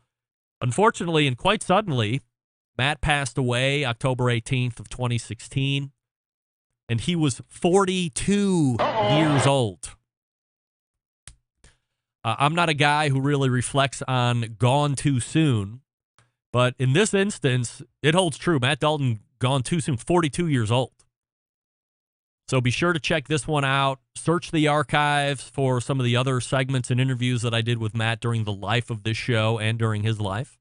All very good interviews, especially It was either that second or third one. It might have been the last one that I did with him, unfortunately, where he talked about what it was like to come back full circle, getting a little full of himself, getting away from a lot of the things that he was following from a timeline-wise, the sauces, the inconsistencies, and then feeling the effects of getting away from that discipline, going back to it, starting to get the success back. And then we had talked to him after he had won another grand championship, and it was really interesting conversation to hear him be able to go back, look at how he had started, what he had achieved, and then be able to experience the doldrums of competition barbecue. And then he works his way out of it. So Matt Dalton, always remembered here on this show as being a terrific interview. And outside of any interviews and segments, the times we had talked on the phone, just really candid, raw conversations that I certainly appreciated. Don't forget, if you want to hear a guest or segment, again, that has been lost in the archives, email John and let him know what you would like to hear, JON at thebbqcentralshow.com. That's JON at thebbqcentralshow.com, and he will do his best to meet your expectations as you write to him and let him know what you would like to hear. Upcoming shows over this month include interviews with first-time guest and barbecue writer out of Texas, Chuck Blunt. We will also have interviews, of course, with Meathead from AmazingRibs.com, Robert Moss of RobertFMoss.com, and the barbecue editor of Southern Living Magazine. The start of Season 3 of American Idol's Barbecue Central Show edition at the end of the month, of course. Jess Pryles will be joining us this month, Stephen Reichland, Eric Riches, and somebody we tried to have on a week ago or 2 weeks ago. He has been re-locked and loaded for 426, CEO of Solo Brands, John Maris, all scheduled to join me over the balance of April 2022. So hopefully you'll be joining me live for that, or you can always get it in podcast as well. Programming note. My sister, Kate, or Katie, if you know her, does a podcast that has just turned a year old, and they had me on as a guest over the weekend taping. While her show is not live fire related, it is a show that is well done and quite interesting. The name of it is called Knit a Spell. As you might derive from the title, it centers around knitting and making. Making is a term in that industry. However, there is another portion of it as well that's brought in by her co-host, Jim, who is a witch. That's right, a witch. So Katie is the expert of crafting, and Jim is the expert of the craft. And they dive into topics that they can both lend their expertise to. And once you get out of your own way and overcome your own biases to what they're talking about, it's actually a very interesting listen. A lot of great and different viewpoints on a lot of different things. Now, look, if you're not into witchery, I don't know if that's a word, or knitting/making/crafting, it might get a little long in the tooth pretty quick for you. However, if you like to listen to different things or just hear about different things and ways of life and ways of thinking, this might be right up your alley. So I will be on there April 20th. Yes, burners, 420. But I'm not talking about weed. I talk a bit about my show and how it evolved and how it grew originally, which a lot of you have heard on some of the other interviews I've done over the many years I have been a guest on somebody else's show. But in the second portion of the show, we talk about some woo-woo shit. I give you my take on religion, dying, heaven, all that nonsense. It was a fun experience, and I thank them for having me on and changing it up from their usual topics of conversation. So again, that will be on 420. You know, the one episode that is burned into my hippocampus of my sister and Jim's show, Knit a Spell, they have this guest on. Now, I would say the vast majority of their shows, it's just the two of them talking. However, they will bring in people from the witch world or the making world. My sister is quite established in the knitting and making industry, believe it or not. And they'll bring in guests that they know or people that are interested in, do interviews like I kind of do all of this. And the lady that makes sweaters out of pet hair is like burned and seared into my mind. This is something that I'm actually going to do for my oldest daughter this coming Christmas. I have enough goddamn cats in this house that I don't want that produce hair by the boatload. So I'm going to start collecting all that cat hair and then send it to that lady so she can fashion Bobby a cat hair sweater. Yikers. That's what she does. She makes pet hair sweaters. So I'm going to put that to the test. And in 8 months and 20 days, I will have feedback for you on what Bobby thinks of her cat hair sweaters. And there's 3 different kinds of cats. So I can only imagine the coloring of this. It's going to be fabulous. Anyway, look for me 420 on Knit-A-Spell. It's going to be a gas. All right, I'm going to talk to you quickly about David McDowell. We know him as David Leans for the Do Wellness program here on the show. Maybe you have heard that having a dad bod is cool. Being a little bit doughy is great. It's not. You don't have to be if you want to be, but maybe you don't want to be. Maybe you've had enough. You've said, you know what? I'm sick of being a little doughy. I know I got to change my eating habits. I know I got to get to be working out some more. Get some cardio in. Just make better decisions. But I can't commit to it mentally. I can get to the point where I know I have to do it, but I can't get over the hurdle. This is where David McDowell comes into play. $200 a month? That's it? You get access to him essentially 24/7. What do you get? Well, you can send him a text message if you want, or an iMessage, or a WhatsApp message. Also available to FaceTime, Zoom, WhatsApp video chat whenever you need him, even on short notice. And again, where some people are charging $500 a month for something like this, with 1 to 2 check-ins a month, that's it, no access. Partnering with David gives you access to a resource who's available effectively 24/7. Again, $200 a month is a barbecue brother/sister deal for you. Here you go. DavidLeans.com/BBQ to sign up. That's DavidLeans.com/BBQ.com. And you can take advantage of this special offer just for the Centralites. So if you know you're there, you know you are ready to take it to the next level, and you want to help yourself take it to the next level with a little support, there's nothing wrong with that. David Leans is your guy. DavidLeans.com/BBQ. That's DavidLeans.com/BBQ. Sign up right now. Still a long way to go here to the end of the year to get your fitness goals in and be a healthier barbecue. Follow him on Earl's Cookout as well on Instagram. We're back with Sam the Cooking Guy right after this. Stick around. Be right back.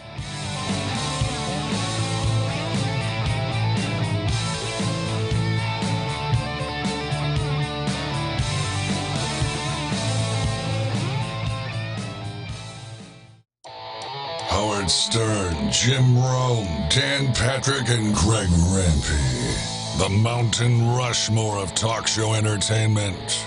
Now, let's get back to the Barbecue Central Show.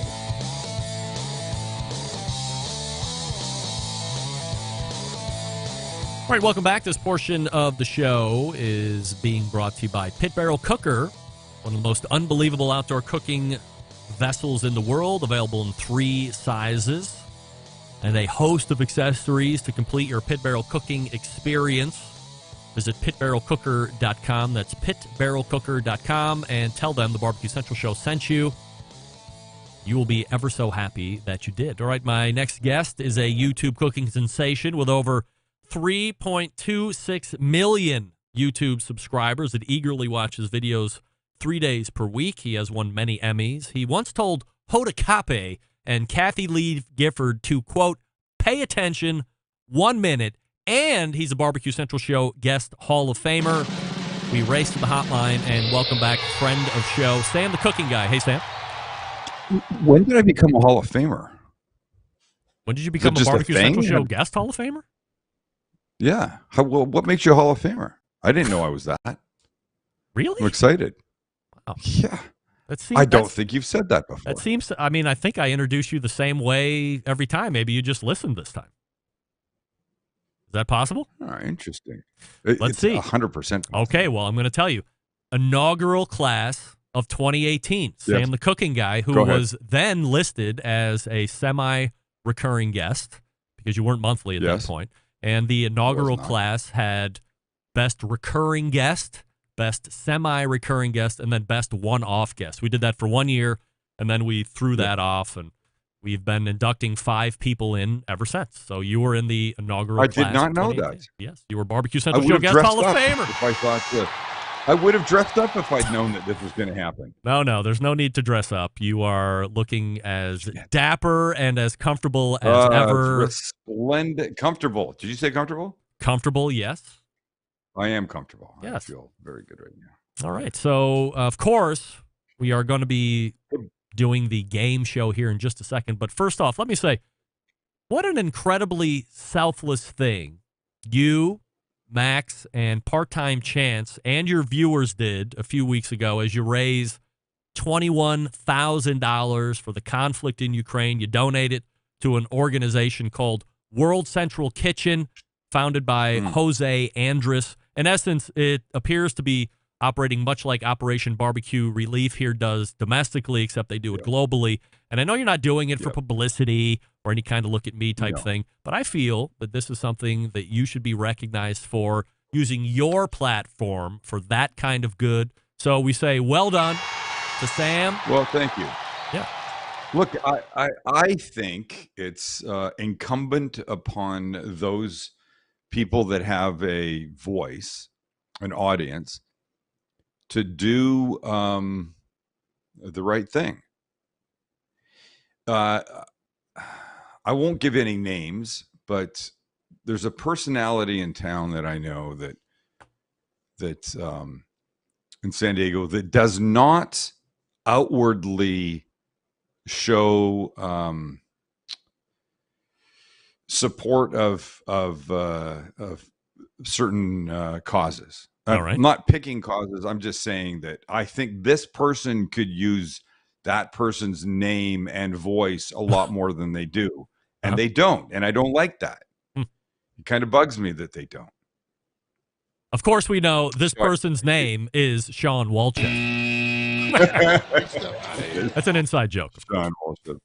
Very deep insight. Well, good job on using the platform for generating that kind of money. Very nice. Thanks. And by the way, just to pimp a little further on the PBC, the Pit Barrel Cooker. Yeah. We have an episode that will roll out on Friday that we did for the beef board. The beef, it's what's for dinner people. Yeah. I cooked 8 different cuts of beef, 8 different ways. And one of them was on the Pit Barrel Cooker, and it was beef back ribs, and it was they were spectacular. Have you ever had like the big dino ribs before?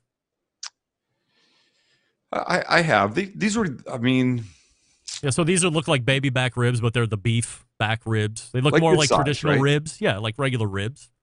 Yeah. Are those the dino ribs? No, the dino ribs are like the big ass ones that weigh 3 pounds per bone. You know, something ridiculous. Oh, like not that. beef back ribs. No, beef back ribs. These have that more. These were beef back ribs. Yeah, look more like traditional they pork were ribs. Freaking great. Yeah. Yeah. Great. Like beefy flavor. Yeah. What, have you not made them? Do you no, not think they taste like beef? I've only made the dino ribs, like the big plate ribs, but never I can't seem to get beef back ribs around here. You know what's interesting is I put a rub on them. I did not put a sauce on them because a lot of times I want to beef. I think I want to taste the beef. I don't want to just taste some sweet, saucy kind of thing. I don't know if beef is ever a really good pair with something sweet, like sauce-wise. Yeah. I mean, typically you're dipping it in a savory juice or something that's going to complement that. And I've rarely do you hear somebody say, I prefer my beef to have some kind of sweetness to it. Yeah. And maybe a little brown sugar in it is not a bad thing. It complements the bigger savory notes in whatever you're doing. But and I'm not being paid to say this right now. I'm just telling you, there's a lot of a cow to make people happy. Yeah. You don't like fatty. You don't like something with a lot of fat. You don't want a deep ribeye, then have a tenderloin.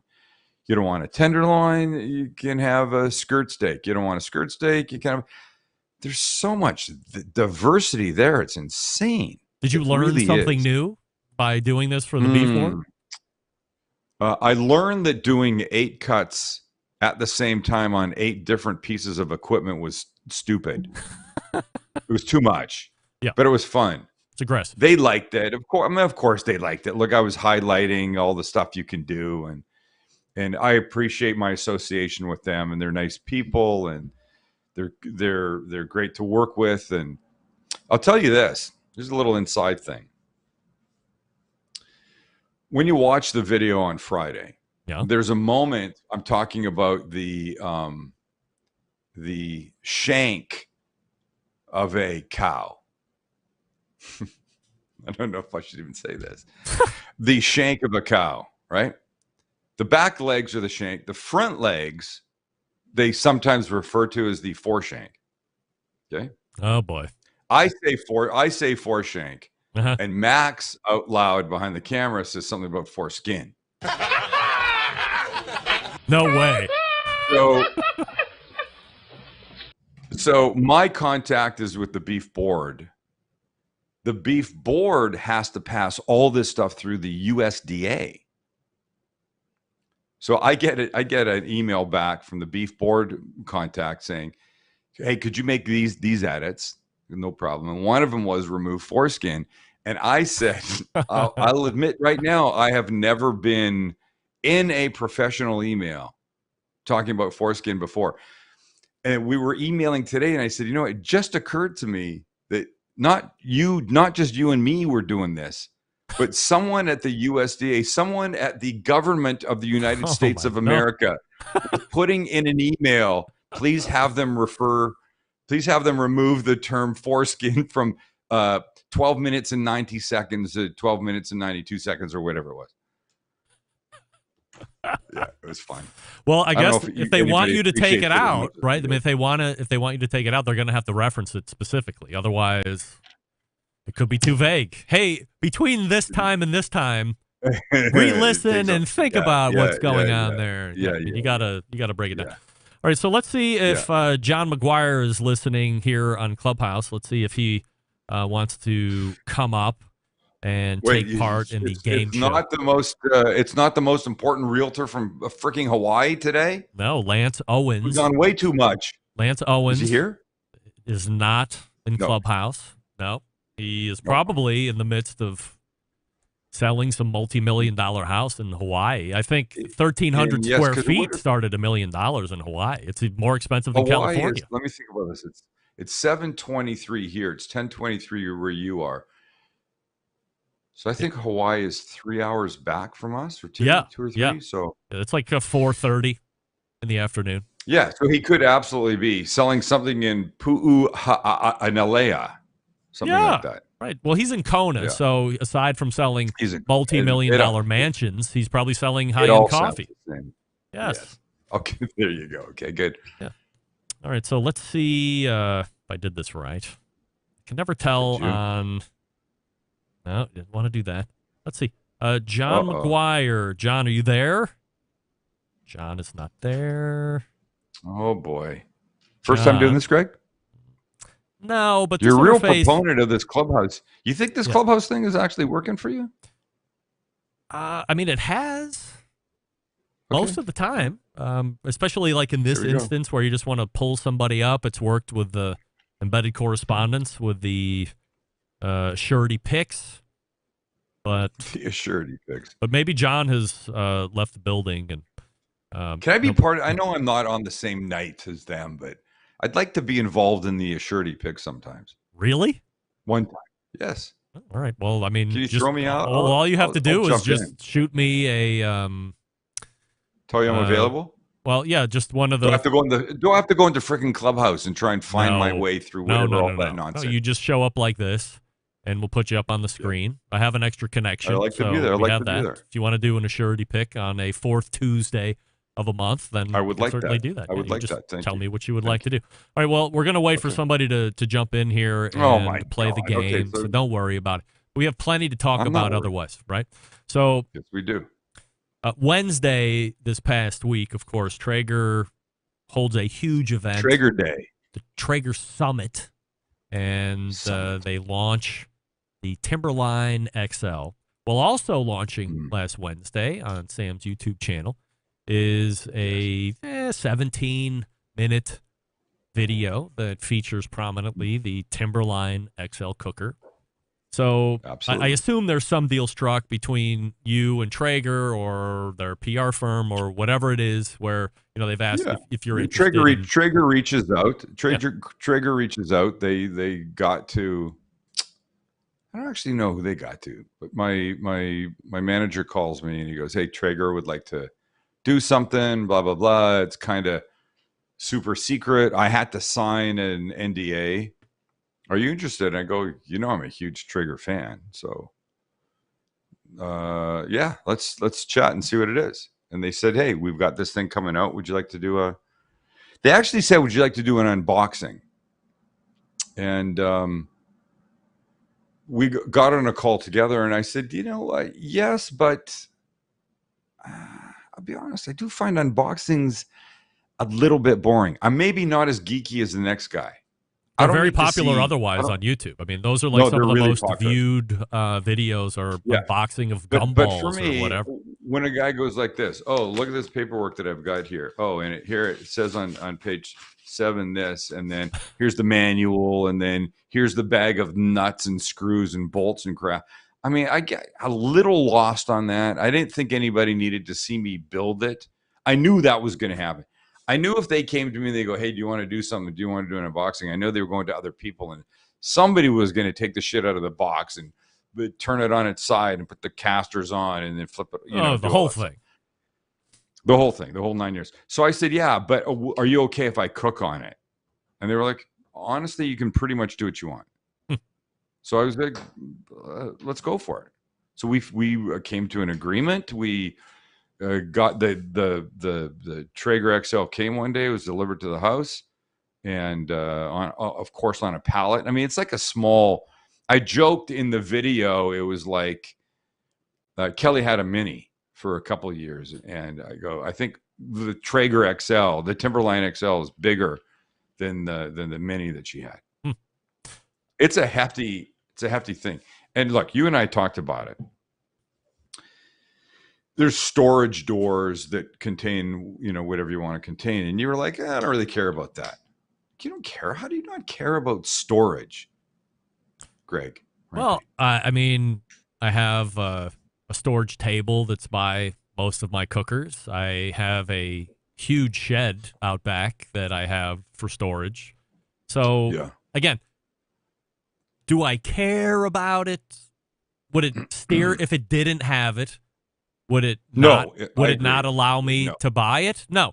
If it has it, so okay. I mean, I'm not gonna hate it. But for me, it's kind of the sum of its parts concept. Yeah, right. There's a lot of little things that they've done, and look, my part of the agreement is over. They came to me. They commissioned a video. I gave them the video. I could now say it's a piece of shit. and it would be fine. Yeah. I won't say that because I Right. don't feel like that. I'm sure the cooker's fine. No, I think it's more than fine. I think they Yes. did a lot of great things with it. Yeah. That I quite like. And look, I know, just going to say this. Yes. I know because of your association with Green Mountain. Yeah. That there's a thing there. You have a friendship there, and I understand friends over business. That makes sense. Am I okay in saying this? Yeah, I mean, I addressed somebody, a listener sent me an email over the week and said, did "Hey, you just pronounce the T and say listener?" I said listener. Oh, by the way, can I just go off of topic for a second? All right. I sent you the other day a screenshot of a time stamp of your last week's podcast. Yeah. Podcast, and I said something like, "Where'd you say the guy was from?" And you said someplace in Cleveland or Ohio or some shit like that. That's not what I was referring to. We haven't talked about this. I was referring to the way you pronounce Tijuana.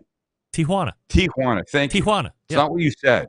I did not say Tijuana. He said Tijuana. You said Tijuana. I did not say that.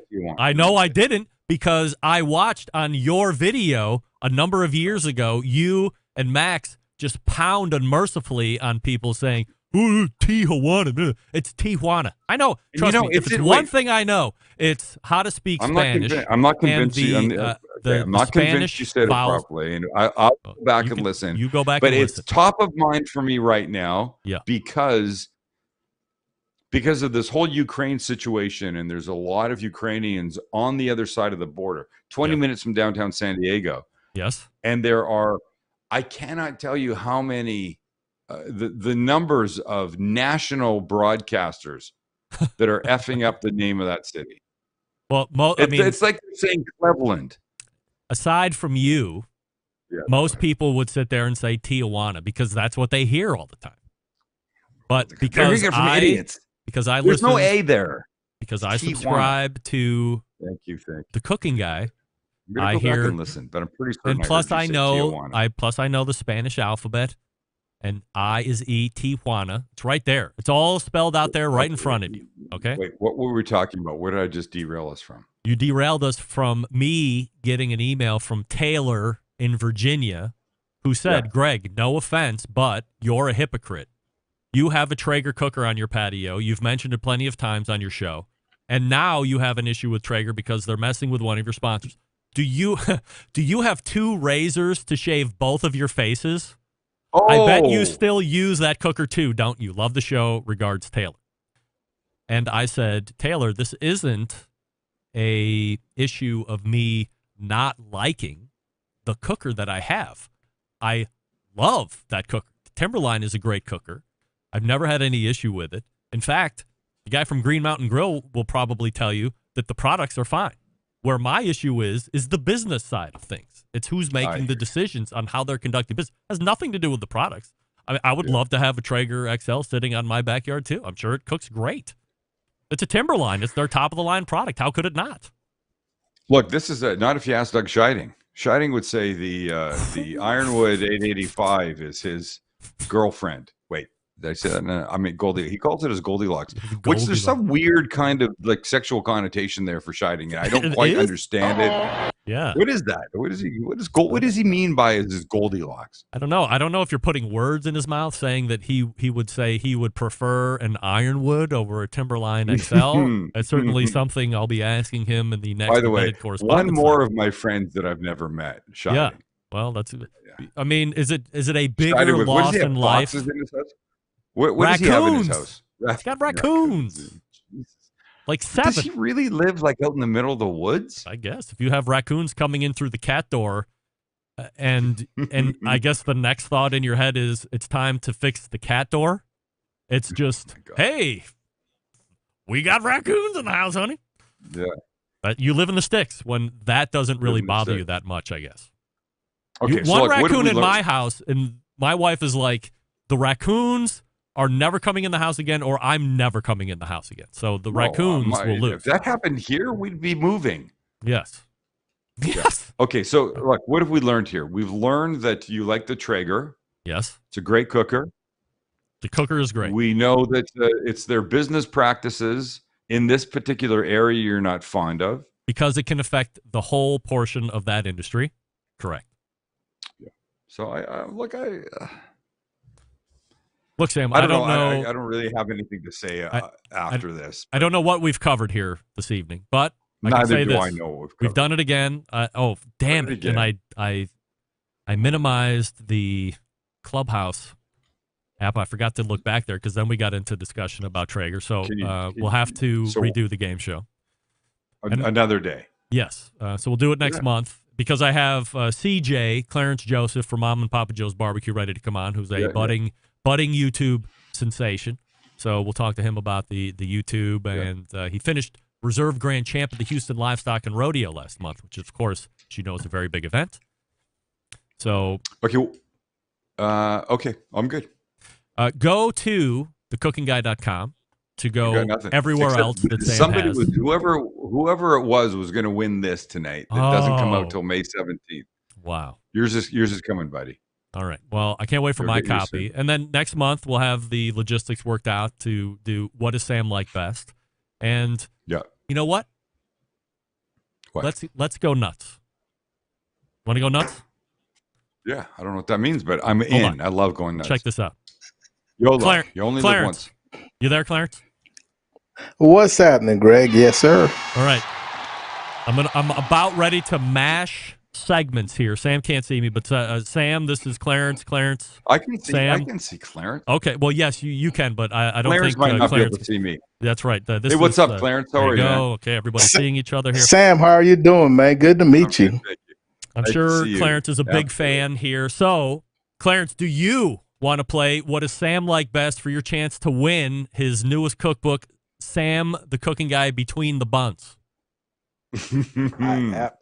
I absolutely would. You would? Bring it on. All right. Okay, this is good. This is good. I love a last-minute substitution. That's right. I love the idea of Clarence there. Let's see how we do. So I'll tell you how the game works here in just a second, Clarence. But first, Clarence, tell us a little bit about yourself. All right. What's up, folks? This is CJ, Mom and Papa Joe's Barbecue. We're primarily a competition team. We do barbecue classes, and we also have a relationship with Traeger. We're one of Traeger's influencers, and really love that line of barbecue work. Like Greg mentioned earlier, we recently started a YouTube channel, and it's been received very well. Young channel. We're no Sam the Cooking Guy by any means. Few are. Hey, we all start someplace. All right. So here we go. 100%, man. Here we go. Clarence, what's going to happen here is this. I'm going to ask you a question and then give you two options. You are then going to give me the option that you think Sam likes best. You get the best 3 out of 5, and you on your way to winning a cookbook. Here we go. Clarence, question number 1.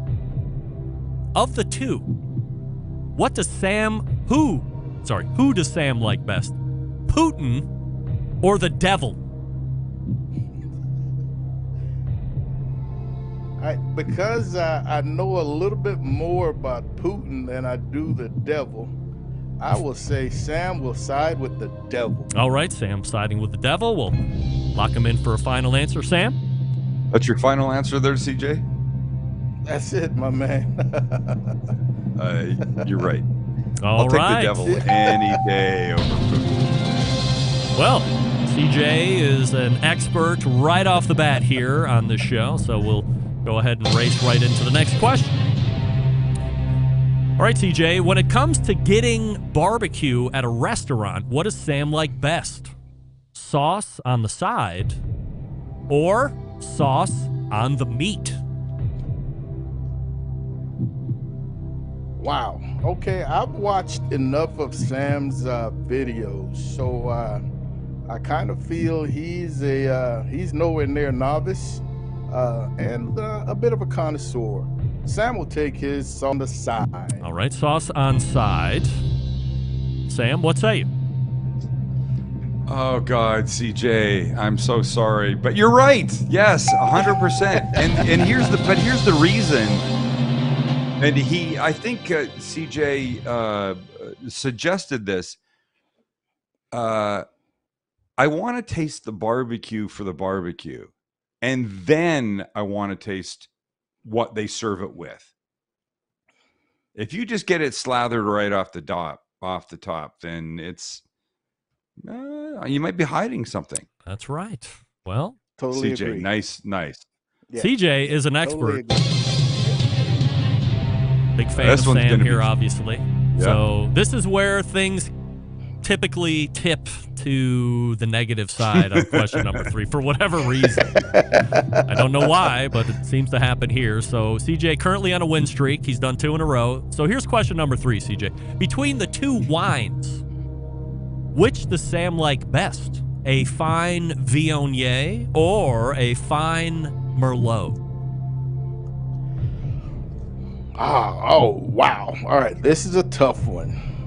It's very tough. Because I can't even pronounce that first one, I'm going to ride with that Merlot. Merlot. Okay, we'll lock CJ in for a final answer of Merlot.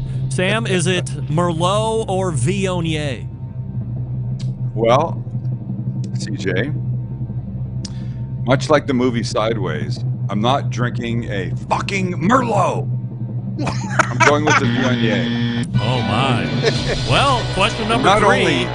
Not only was it fun bringing that movie quote back, but it extends the game. No doubt. Wow. So question number 3 continues to be a hurdle for every contestant that has ever played this game. But you can knock it out of the park here in question number 4, CJ. Just need one more, CJ. Come on, buddy. What does Sam like best?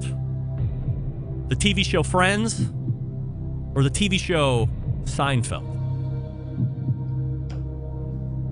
Wow. Sam. Can I give Sam him a hint? comes No. across as a Seinfeld man. Okay. Final answer? Final answer. All right. We'll lock him in for final answer on Seinfeld. Sam, when watching, is it Seinfeld or Friends? Well, I'll be honest, it's not even close. And sorry, CJ, but you have to send me your address because you're getting a copy of Sam the Cooking Guy Between the Buns. All right.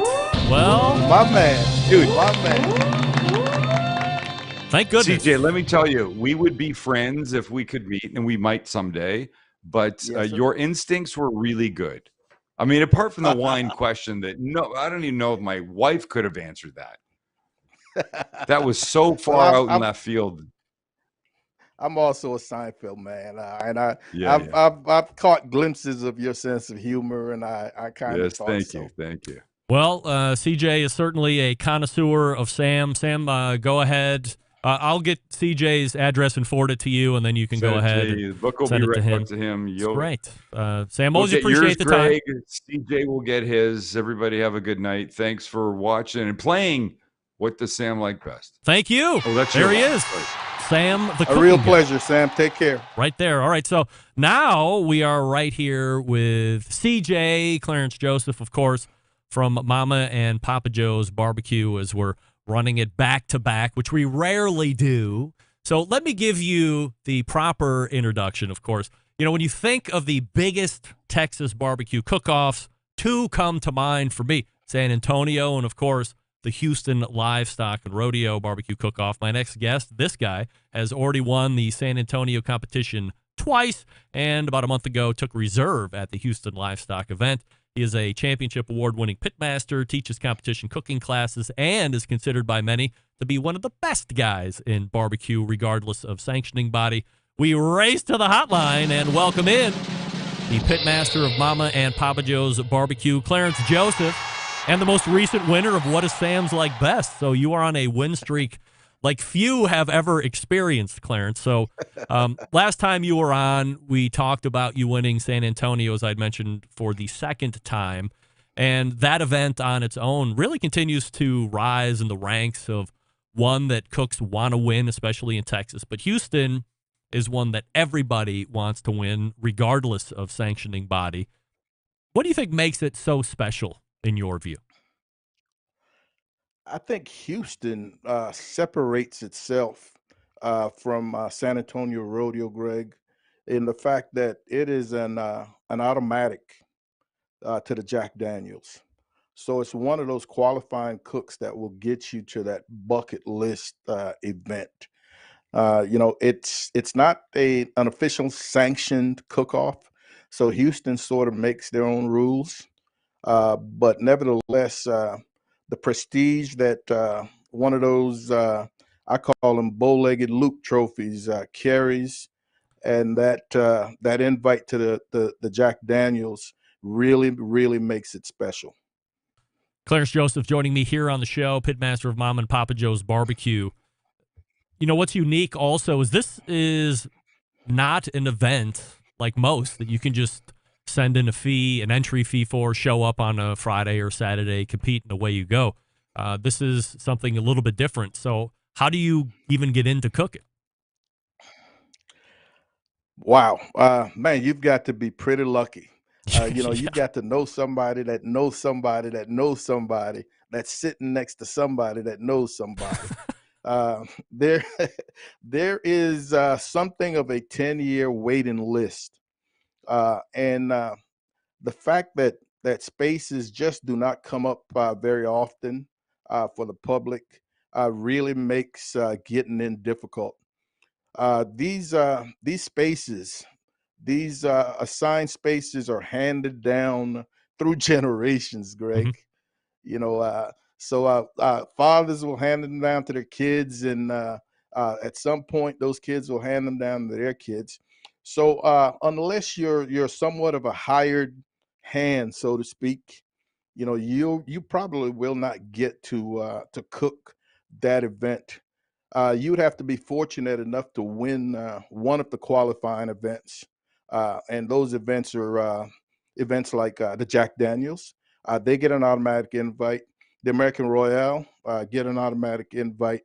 Memphis in May, San Antonio, and there might be one other that I failed to mention. So it really is a significant accomplishment when you are able to get one of those automatic invites.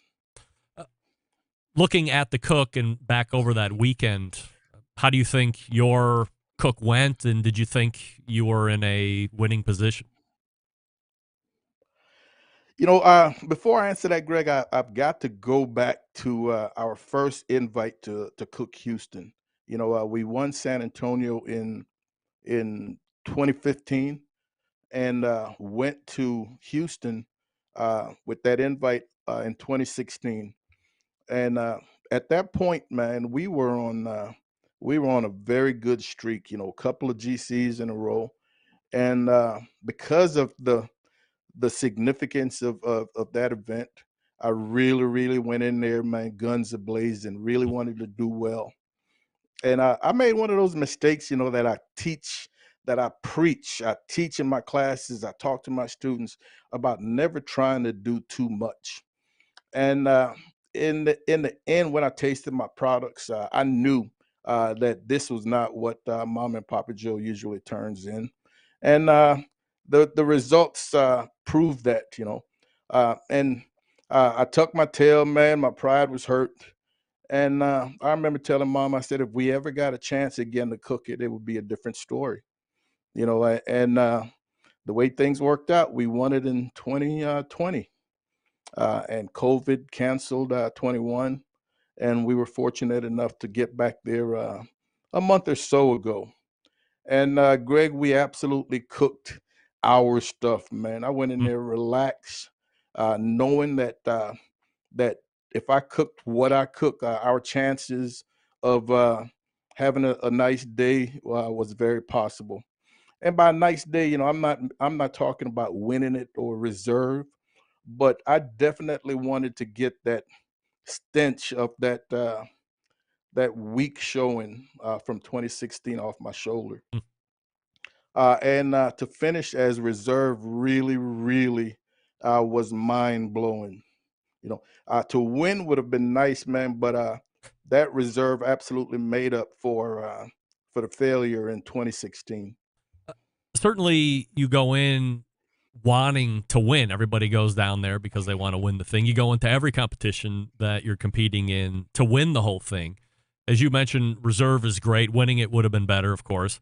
But looking at this reserve, as you say, getting that stench off the last attempt at Houston, and then looking at this reserve compared to a bunch of the other grand championships that you've won, where does this stack into what you have accomplished in the career of competition barbecue?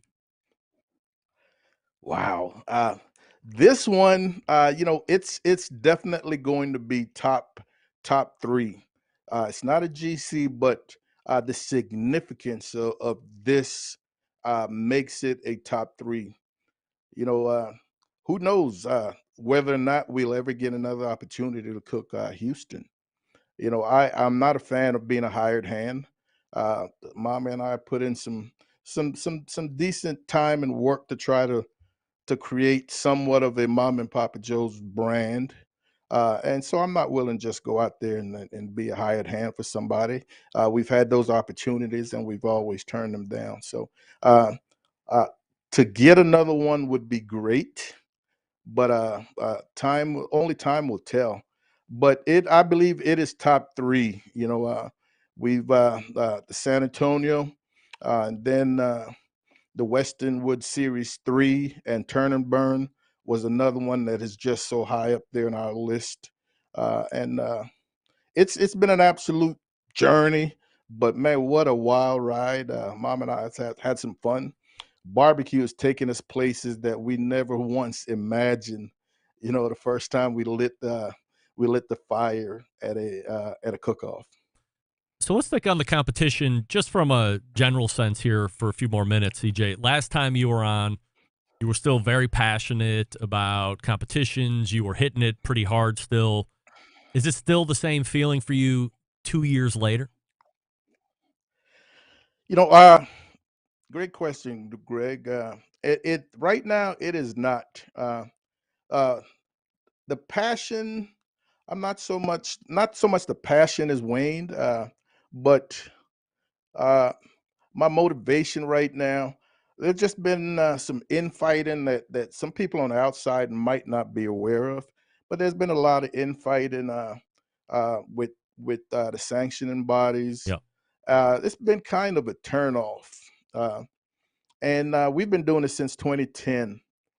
And a lot of the really good cooks that I came up with, that I looked up to as we were feeling our way around, have moved on to do other things. We start looking at the Darwin Hoels, the Craig Sherrys, and those types of guys that I used to just enjoy sitting down with at a cook-off, man, picking their brains.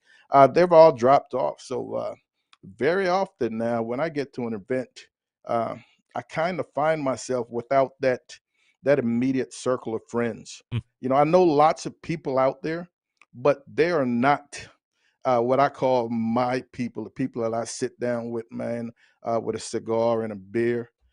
So it's kind of lost that factor for me.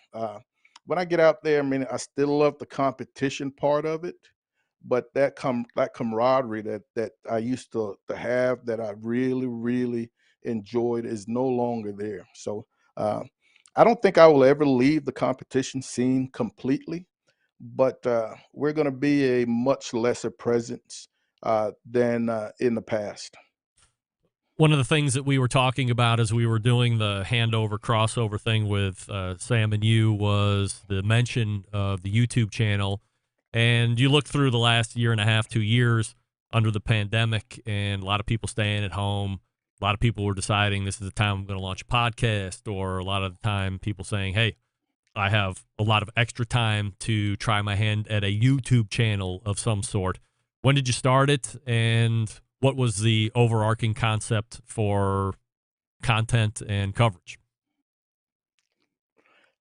We had just won San Antonio Rodeo, and one of the in 2020, and uh, one of the invites you get is to Austin Rodeo. And coming off of San Antonio, we were on like a 3 GC streak. Went to Austin, and we finished top 10 in Austin. We had 2 walks, uh, and then COVID hit and closed everything down. And at that point, I went through cook-off withdrawals for a couple of months. Yeah. I mean, I was really fiending for cook-offs, and at that point, looking for an outlet, the YouTube popped in.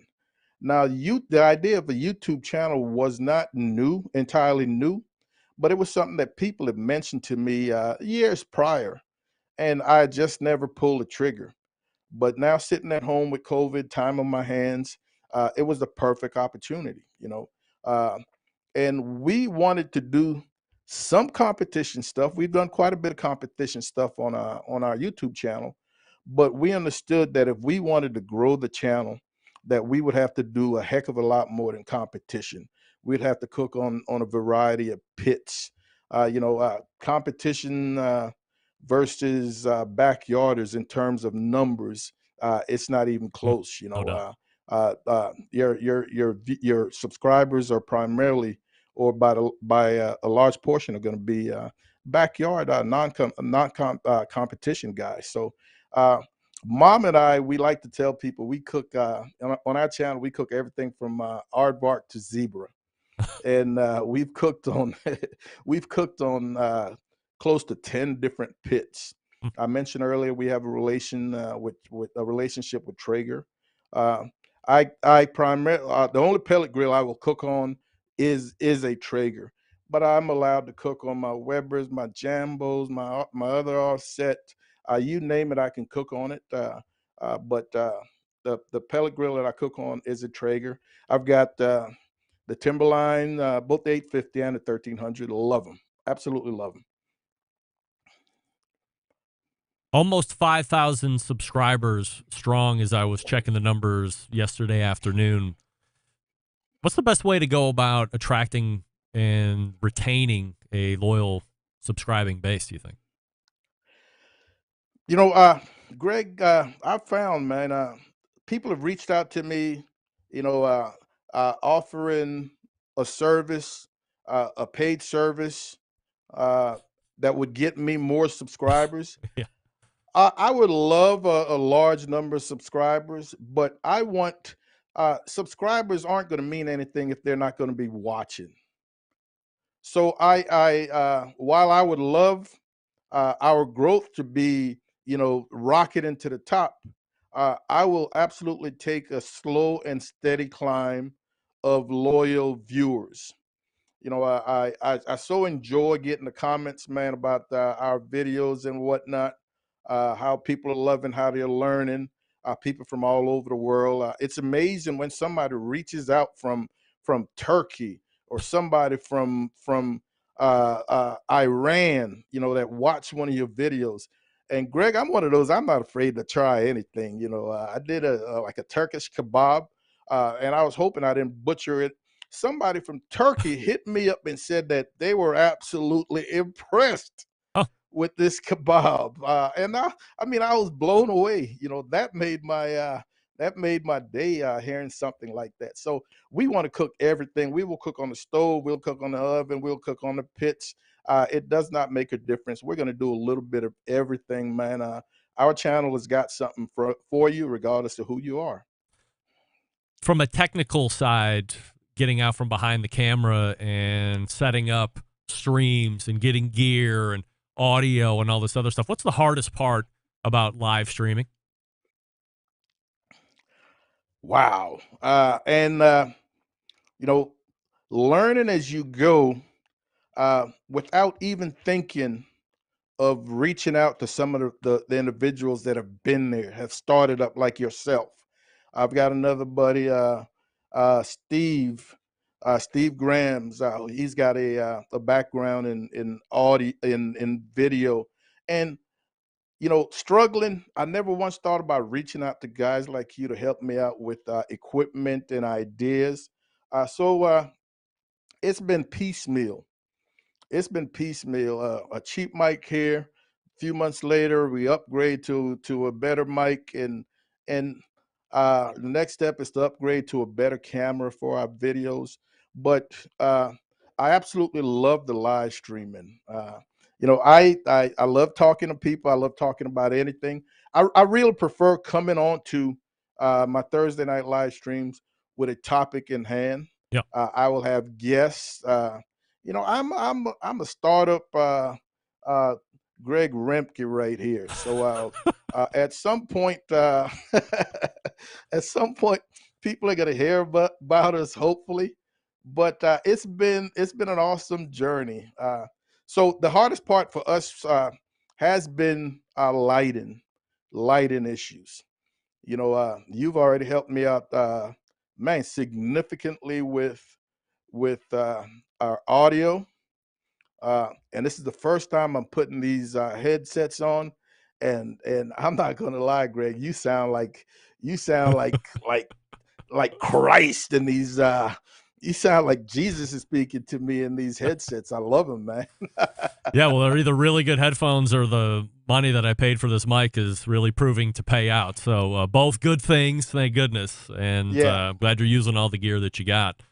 From a competition standpoint, CJ, do you have plans over the next couple months to do any events, or are you pretty locked down doing other stuff then?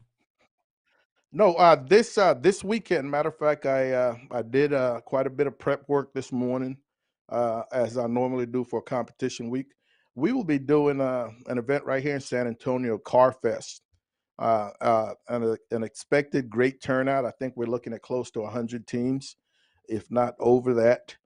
And from there, there are a couple of cook-offs on the coast where I can see Mom and I making it a 4-day weekend. Go cook and hang out on the coast, maybe get some fishing in or something like that. So we're probably going to end up doing between 8 and 10 cook-offs this year, which is a far cry from the 30 to 32 that we used to do.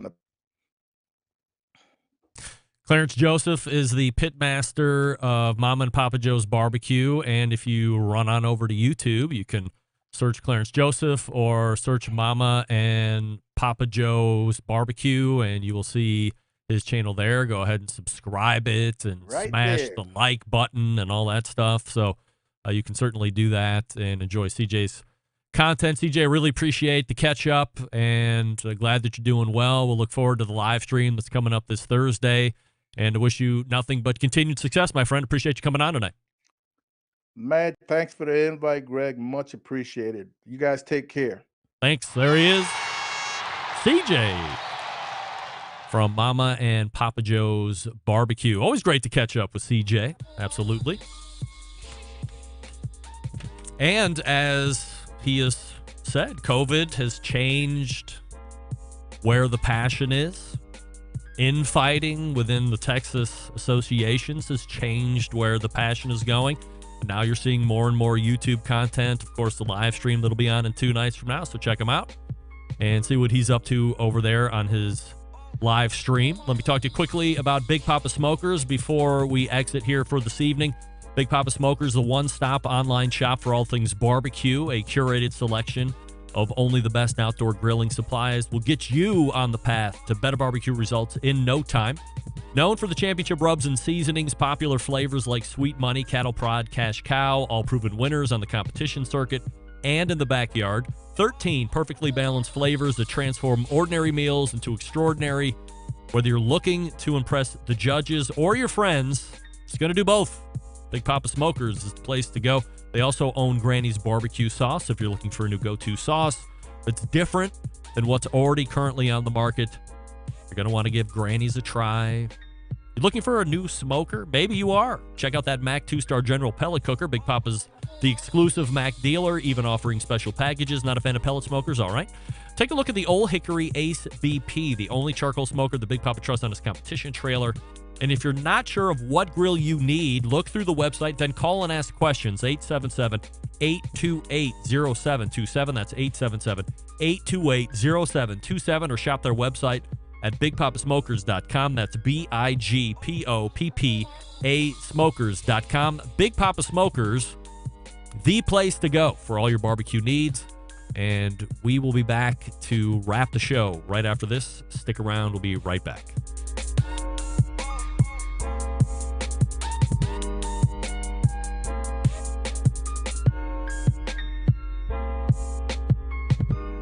Whole packers, full racks, legs and thighs, injecting butts. If you've never heard this before, you might think you found the best XXX show ever. Let's get back to the most homoerotic host out there today, Craig Rempe. All right, welcome back. This portion of the show being brought to you by Vortic Watches. Back in the day, watches were made to be worn in the pocket. After World War II, wristwatches came into vogue, and pocket watches quickly became an afterthought, finding their way into sock drawers and scrap heaps. Quite simply, a tragedy. Enter Vortic Watch Company, helping bridge the gap between America's storied manufacturing past and bridging it to the present day, where wristwatches are finding incredible popularity. Here's the coolest part: each watch that Vortic makes unique and one of a kind. Nobody else has one just like yours. Vortic, founded on the motto that America wasn't assembled, it was built. Check out VorticWatches.com for more information. All right, let's go ahead and wrap it up. All the way back in the first hour, we talked with Malcom Reed from How to BBQ Right and the pitmaster of Killer Hog's competition team. Then we follow that up with Cleve Oines talking about the pepper cannon, MANNKITCHEN.com, M-A-N-N, MANNKITCHEN.com is the website. Check out the pepper cannon and all the other accessories that he is selling. Second hour, we started out with Sam the Cooking Guy, and then we bridged with Clarence Joseph from Mom and Papa Joe's Barbecue. So, a little bit different second hour, but we still got everything in there. CJ wins the book from Sam. Sam and I talk a little bit about the Traeger stuff. Great conversation for the second hour. Certainly appreciate the guests.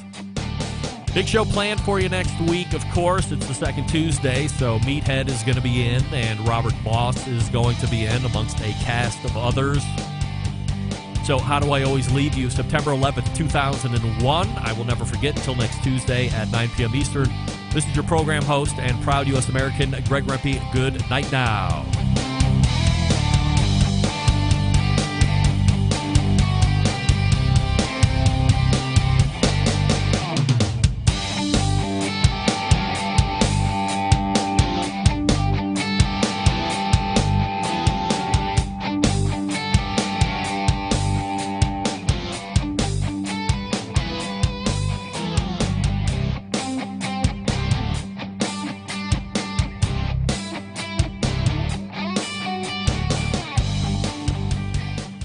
This is Steve, the Cookout Coach, and you're listening to the Barbecue Central Show.